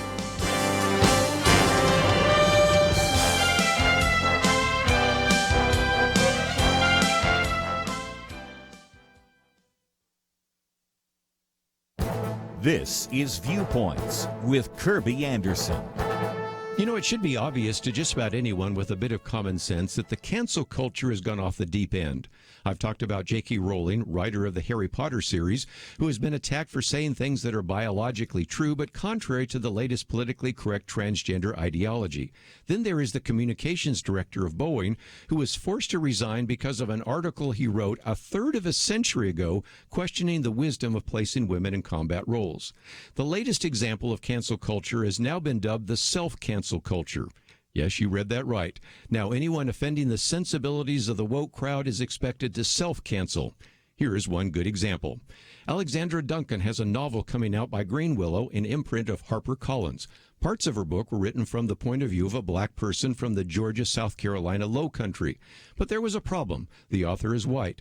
Some of her online acquaintances questioned the propriety of a white woman writing from the perspective of a black American. Therefore, she decided to cancel her book. It gets even more involved. Ms. Duncan explained in a statement that as a white person, she might not be able to responsibly depict someone from this culture. The trade magazine Publishers Weekly posted an article about her self-cancellation on its website, but you cannot read it. Publishers Weekly named the person whose critical queries caused Ms. Duncan to cancel her book. That person was then criticized for her comments on Twitter, which led to Publishers Weekly killing the article about the book. So if you want to understand the cancel culture, here it is. The author cancels her book, the magazine reports the cancellation, and the trade magazine then cancels the article about self-cancellation. Welcome to the self-cancel culture. I'm Kerby Anderson, and that's my point of view.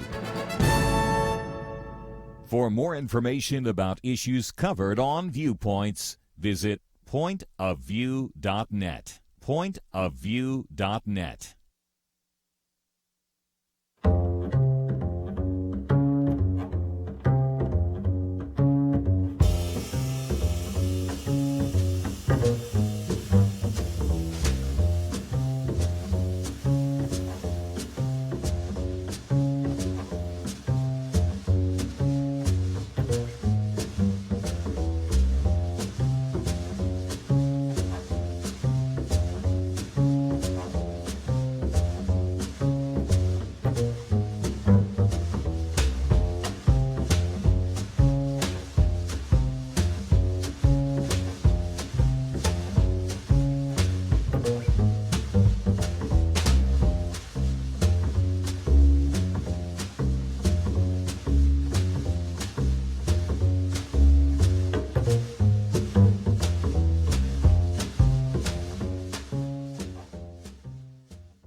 You're listening to Point of View, your listener-supported source for truth. Back once again, if you'd like to join our conversation, 1-800-351-1212, and we'll certainly entertain some of your thoughts. But Gary Bauer, who's been on the program with us before yesterday, had a very good insight into the testimony given by the Attorney General William Barr before the House Judiciary Committee, in which he was looking more at the style than the substance. I gave you a little bit on the substance, but the style was something that I thought was interesting. So let me just read what he had to say, and then that'll take us into the whole question of whether or not both sides get covered in terms of not only the issue of these riots and protests, but even the coverage of what would be an effective treatment, say, for COVID-19. And he says that it was a tense hearing with congressional liberals accusing the Attorney General of prioritizing the president's political interests and a number of other things. He said many parts of the hearing will be replayed on the nightly news, but I want to make an observation about the overall tenor of the event. He says the totalitarians in Beijing or Moscow would have applauded the way the liberal majority ran today's hearing. It was reminiscent of a communist show trial where dissidents who dared to question the state's authority are subjected to. He said, for example, Gary Bauer says the progressives on the committee were not interested in getting information from William Barr. They shouted over him or interrupted him every time he tried to answer their baseless charges. Some cases saying, I want to reclaim my time, because this wasn't about trying to get information or even hearing the other side. It was about, I'm going to make some statements, and if I don't like what you're going to say, I'm going to interrupt you. And he said, in so doing, Gary Bauer said, they mimicked what the leftists on our universities are doing. They operated the way leftists who control social media do. They shouted down and censored Barr. As we've repeatedly pointed out, the left cannot convince anyone of some of the bizarre positions they take, so it has one tactic: to silence conservative thought by labeling it hate and smearing the person attempting to speak. And if the left has to rip up the Constitution, it will. And so the point he was making is that in some respects, the tactics that unfolded yesterday are not good tactics. And I don't care if Republicans are doing it or Democrats are doing it. I recognize that whenever you have a Supreme Court nominee going before the Senate Judiciary Committee, every one of those speakers is going to use that as just an opportunity to make statements, not even to try to understand the views of those individuals who will eventually serve as justices on the Supreme Court. So that has happened before, and both sides sometimes are guilty of it, although I think it is fair to say that Democrats have been guilty of it more often. Yesterday certainly were indeed the case. But then the point is that when he started to get into some other issues apart from the protests and the riots, that's when things really began to explode because, as Gary Bauer points out, William Barr unapologetically defended his investigation of the Russian Gate scandal, as well as the brave men and women on the thin blue line. In his opening statement, which I've made available to anybody that'd like to get a copy of it, he condemned the gross, irresponsible proposals to defund the police and warned that crime on the streets is a massively greater threat to black lives than police misconduct. And then he even noted that approximately 7,500 black Americans are killed every year. 90% of them are killed by other blacks. And again, Bill Barr said, each one of those lives matter.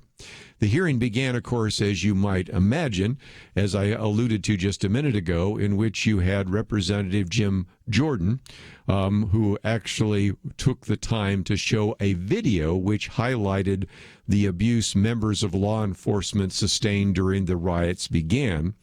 The video was several minutes long, and it was carried live by the major networks, interestingly enough, that have been repeatedly describing, as we mentioned before, these protests as mostly peaceful. But nevertheless, if you want to see it, it's pretty easy to see. It's been posted in a number of places. Matter of fact, Gary Bauer's End of Day report has a link to it as well. Meanwhile, he said there are disturbing reports that radical leftists are now embedding nails into the fireworks that they're throwing and launching at federal buildings and law enforcement officers. And so we're starting to see, if nothing else, a very significant escalation of what could be a confrontation between the various protesters and rioters and law enforcement. According to a recent Rasmussen poll, 55% of likely voters support the deployment of federal law enforcement officers to help cities deal with the rising violence. Only 36% oppose the additional police support. And that was another thing that Bill Barr and others have brought up, and that is, in the past, say when we had some of these riots in the 1960s, maybe the riot in Los Angeles after the things that were done to Rodney King, there have always been people on both sides that have decried the devolvement of protest into riots and the vandalism. And you're not seeing that this time, if for no other reason, because the assumption, I suspect, made by some of these politicians is, I need the votes of those individuals that are actually participating in these protests and riots. And so you're seeing something that has never really happened before in American history. And so Bill Barr pointed that out as well.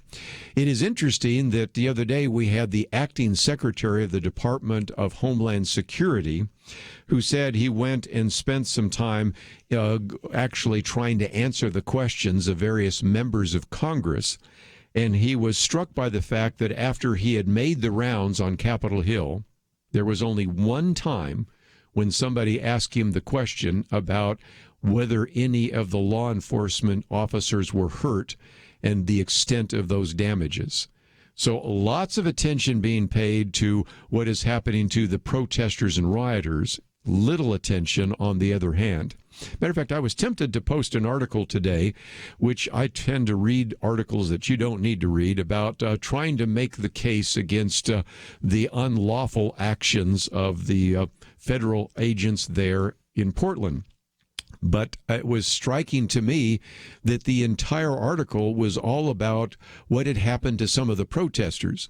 The argument would be very simple. If you don't want to get hurt, don't throw things at a police officer. If you don't want to get hurt, stay away from an individual that may actually use tear gas. But the entire focus was what has happened to those protesters, and there was a completely unwillingness to even acknowledge that there was a burning of the courthouse. There were various kinds of laser pointers, which have now caused permanent eye damage in some of these individuals in law enforcement, and that these now are having fireworks thrown at these individuals, sometimes with nails embedded in them.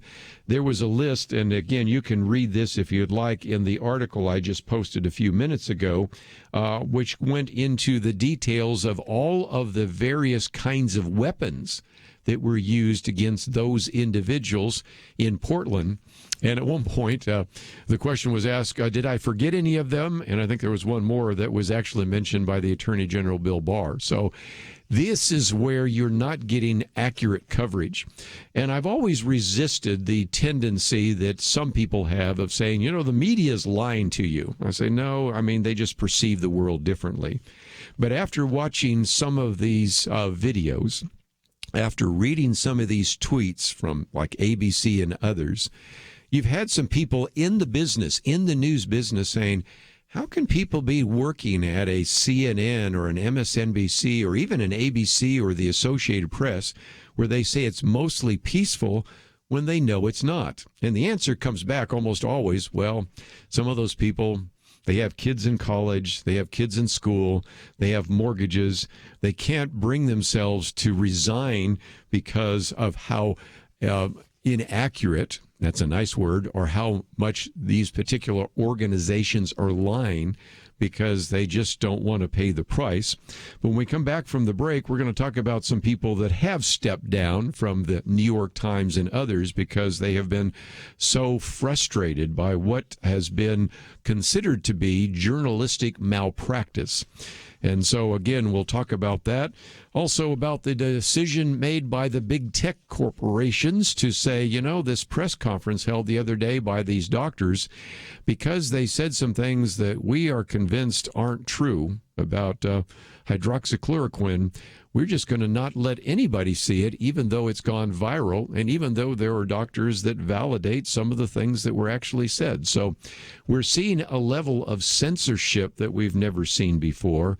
We're also seeing a willingness to lie about some of the things that all you have to do is go out on the website and find some of these videos, find some of these photos, matter of fact, some of which are even in our article today, and get a pretty good sense of what has indeed been happening in these cities under what is oftentimes described as mostly peaceful protests. We'll be right back. 2020. It's been a pretty eventful year. We've experienced international tensions over the coronavirus and lockdowns, economic uncertainties, cities overrun by protests, rioting, and looters, and coming soon, a presidential election. Question: where will you get real news, credible opinion, clear biblical thinking on the things that matter most? Answer: Point of View Radio with Kerby Anderson and the team. You can make sure their voices continue speaking loud and clear by taking a moment right now and joining the Truth Team. It is easy, but you do have to visit our website or make a quick call. Go to pointofview.net/team or call 800-347-5151. You have the power to make a difference. Joining the Truth Team can help ensure that millions of people will get a different opinion from the major purveyors of fake news. We don't get big advertising dollars like the networks or tax money like PBS. We depend on you. Pointofview.net/team and 800-347-5151. Point of View will continue after this.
You are listening to Point of View. The opinions expressed on Point of View do not necessarily reflect the views of the management or staff of this station. And now, here again is Kerby Anderson. Final half hour, if you'd like to join our conversation, 1-800-351-1212. You know, Jim Garrity talks about what he calls the rising tide of anti-journalism, and he gives us some really good examples. One of those is Barry Weiss. Now, we've mentioned her before because she was at the New York Times and left and was criticized simply because she allowed certain kinds of viewpoints to be considered because of the the heterodox voice. And if you think about it, she's just kind of your liberal's liberal because she is an individual. She's a woman. She's a graduate of an Ivy League school. She doesn't like to talk about her sexuality, but almost everybody's labeled her as at least bisexual, if not lesbian. And so she checks all sorts of boxes, but that was not enough. Out she goes because she was allowed to sometimes have other viewpoints to be considered. Then you have Andrew Sullivan, who no longer is with New York Magazine. Okay, this is a prominent homosexual activist who we oftentimes quote critically because we disagree with some of that, but he wasn't liberal enough for the liberals, so out he goes. Then you have the staff that walked out at the top editor of the Philadelphia Inquirer, and that was because the paper ran an article that had the headline. Are you ready for this headline? This was controversial. So are you ready for this headline? Close your ears if you're going to be upset about this. The headline said, "Buildings Matter Too." In other words, vandalism is something we should pay attention to. That was enough. Buildings matter too, to actually hasten his departure. And as Jim Garrity says, none of these figures would meet any definition of being right-wing, conservative. I'm not sure any of them would fit the category of moderate, but that just shows you what's happening in the cancel culture. For the programs over today, I'll talk about the self-cancel culture, which is my Viewpoints commentary. But back to Jim Garrity real quickly. He says major institutions of American journalism have decided that certain viewpoints must not be expressed within their pages, and certain factions and narratives must not be questioned, challenged, or opposed. Certain arguments must not be heard, certain supporting evidence must not be examined, certain ideas are simply too dangerous or malevolent to be brought to a wider audience. He says we're instructed that the very expression of them in any form makes certain staffers feel unsafe, and that must be treated akin to a physical assault. He says, whatever you want to call this, it's not journalism, it is anti-journalism. And so the ideas of the classroom have made their way into the editorial pages of these newspapers and news magazines, and that is the case. So certain views are not allowed. Now, if you think that only happens in the so-called media, it also happens in the social media. I want to go back to Gary Bauer real quickly because he points out that you had on Monday a group of doctors at a press conference, and I got a chance to watch some of that. I did not know it was put together, but let's give credit where credit was due. Representative Ralph Norman, who's a representative from South Carolina, put together the press conference to provide a platform for these doctors to express their views on the coronavirus pandemic.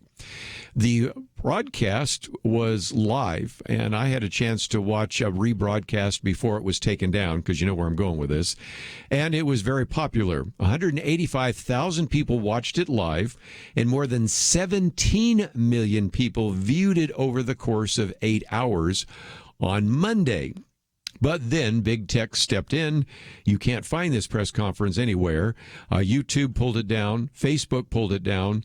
Twitter even flagged Brightpoint's news account because it had a link to the stories about the press conference. And Gary Bauer says this is just another example of the immense power of the social media platforms. They have improved our lives in many ways, allowing families to stay in touch over great distances. They've spurred e-commerce, but they were presented as platforms for free speech, but now we see just the opposite. He says in some respects it looks like George Orwell's infamous Ministry of Truth.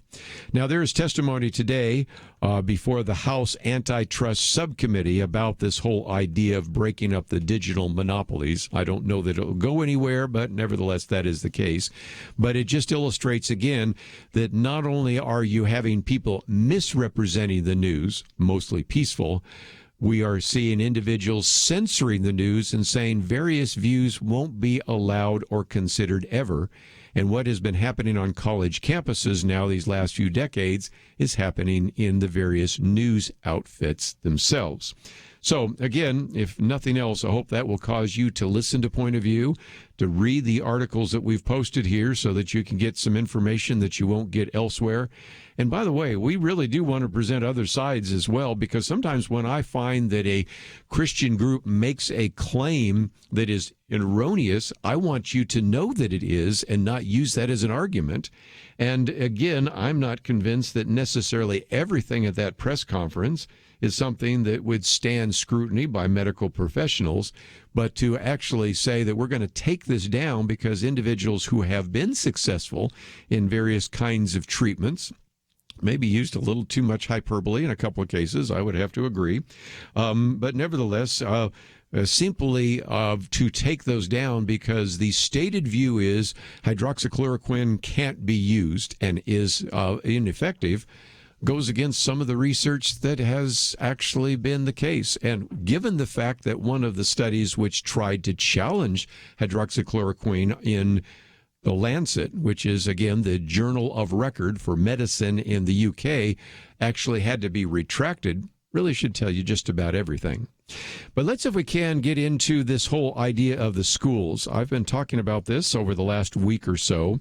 A very good piece that came out by Mark Bauerlein. Now, you may not know him, but he actually wrote a book a number of years ago, and we've interviewed him on this program about the dumbest generation, in which he began to notice that because so many young people are involved in getting their news information and everything from computers, they really were not doing well in SAT scores.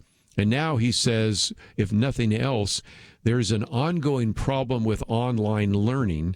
And so, first of all, he critiques it. And then after the break, I'll talk about his suggestions, because it looks like most of you that are parents and grandparents out there are going to have kids learning online again. And he has some very good creative suggestions on how to make that more effective. But he says the first thing you need to remember about distance learning, especially with these online classes, is this.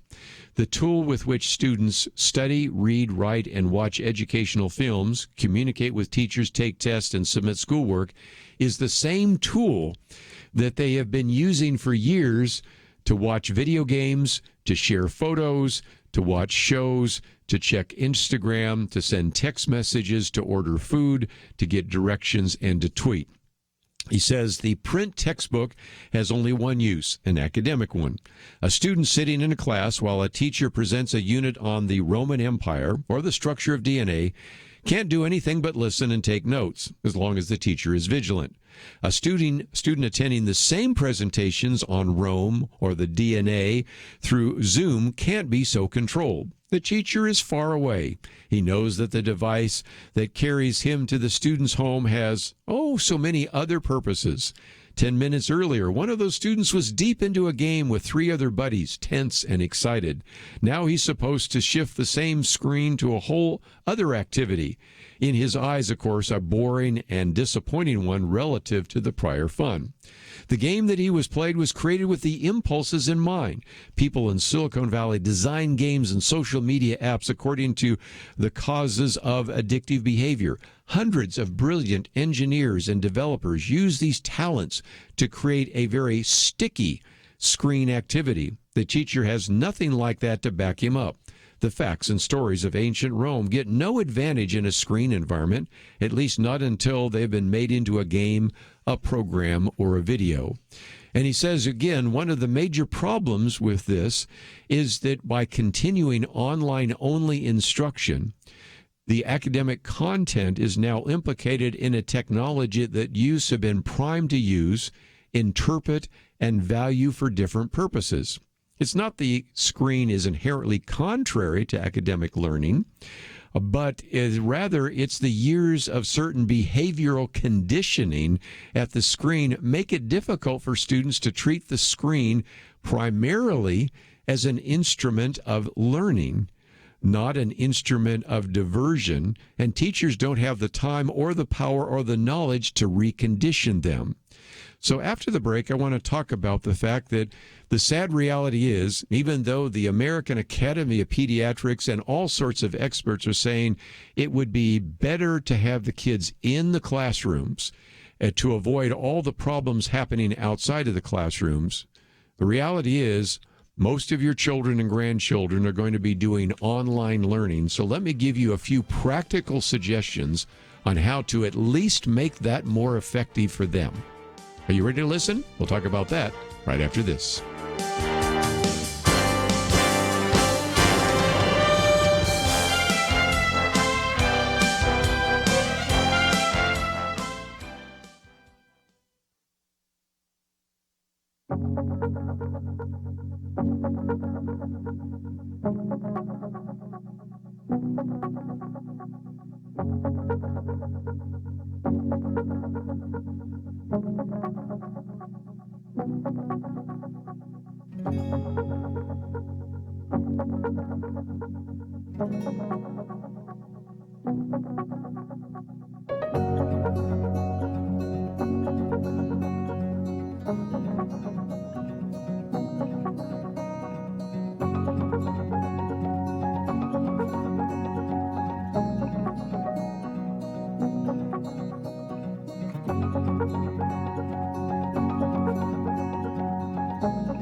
Now, back to Point of View, your listener-supported source for truth. Back once again, just for a few more minutes, let me just mention that some of the issues that we've been following this week we'll cover tomorrow.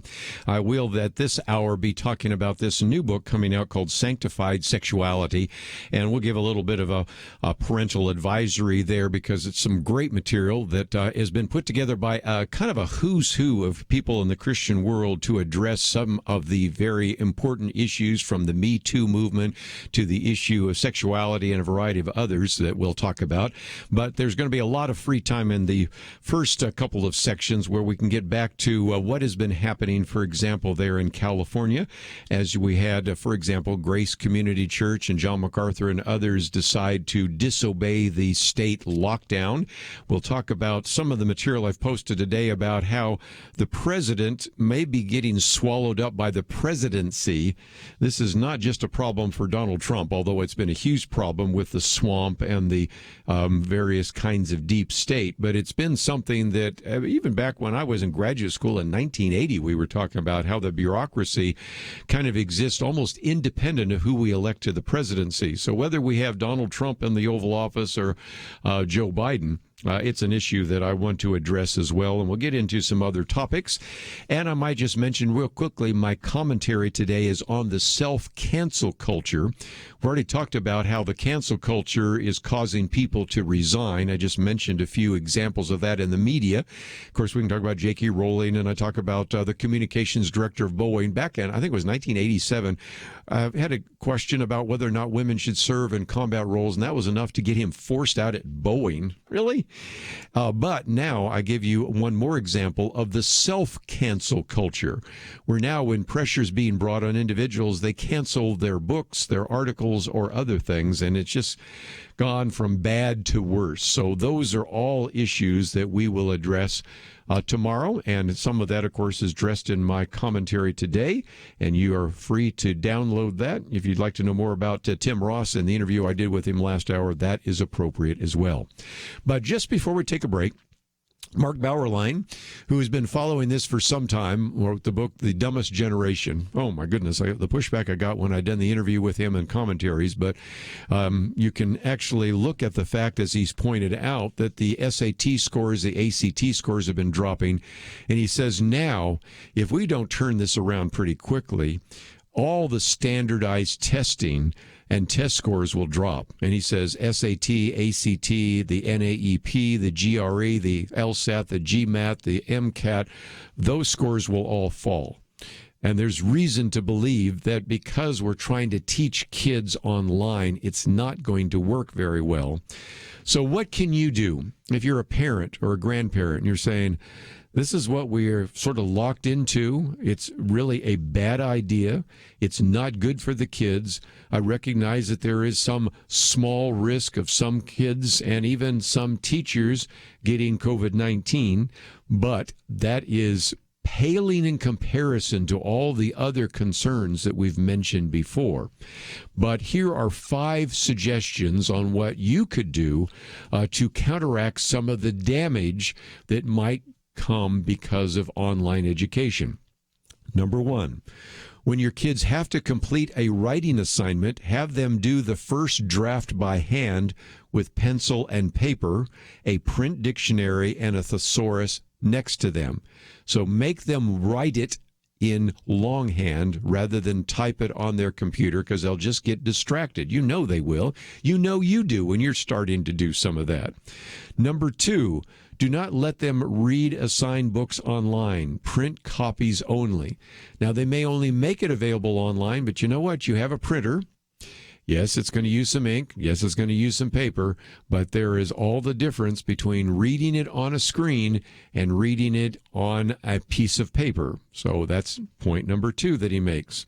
Number 3, when they watch instructional videos, have them take notes by hand in a spiral notebook dedicated to the subject. That, again, requires them to not just watch it passively, but to interact with that. And I've heard many people say over the years that if I'm taking notes while you're preaching or you're teaching, Kerby, I get much more out of it than if I'm just sitting there watching you. And that is certainly the case if they're watching an instructional video. Okay, point number 4. Keep the leisure screen shenanigans completely out of the homeschooling hours.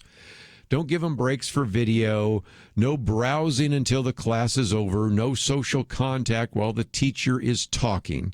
If you can monitor that, and I recognize the difficulty is a lot of parents are going to have to go to work and they're hoping the kids will actually follow the assignments while they're there. But if you have any ability to interrupt the interaction between the screen and the child, that's going to be a good thing.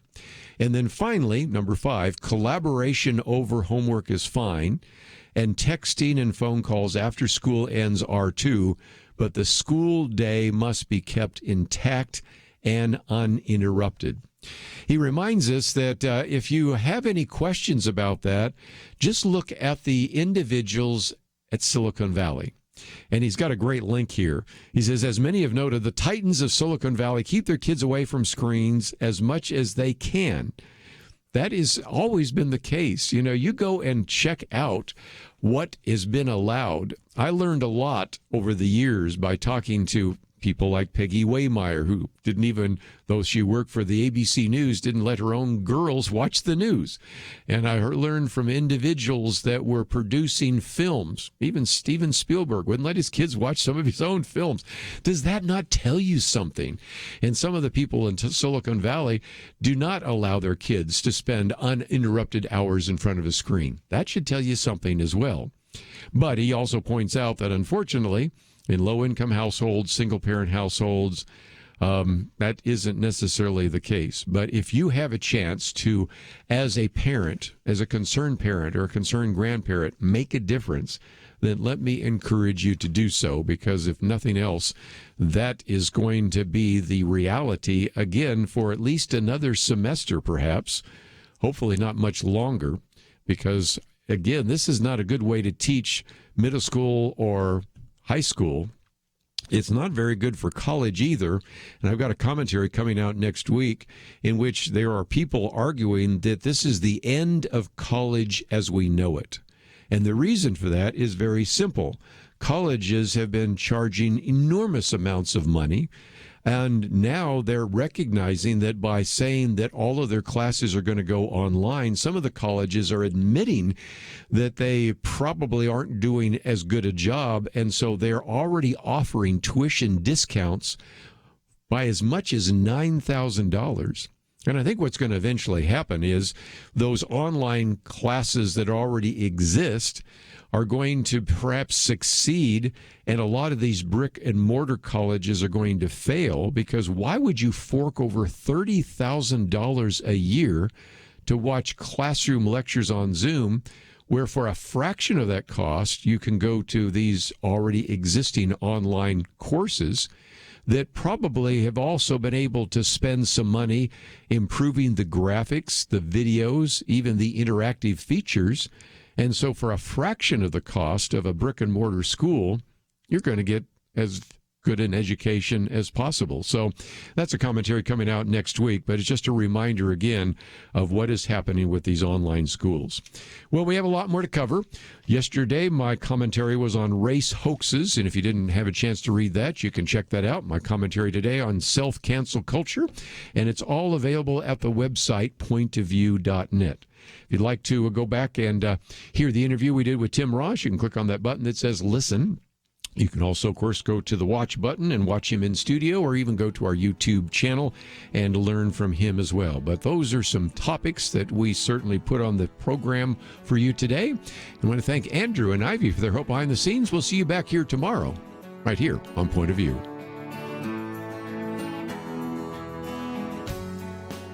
Having civil conversations about important issues seems to be harder and harder. Various media outlets tell people what they should believe, why they should be outraged, and getting people to actually think, well, it can be difficult.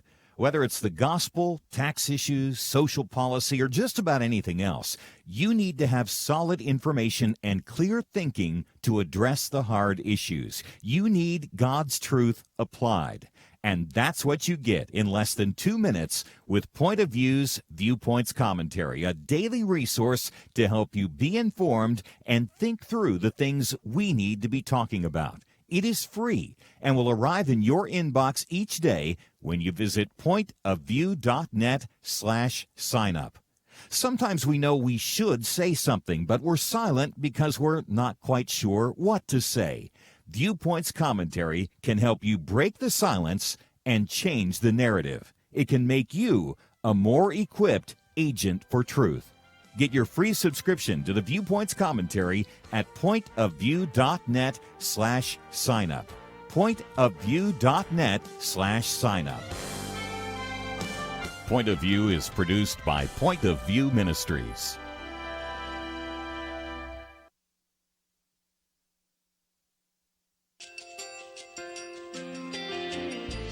I just want to thank you so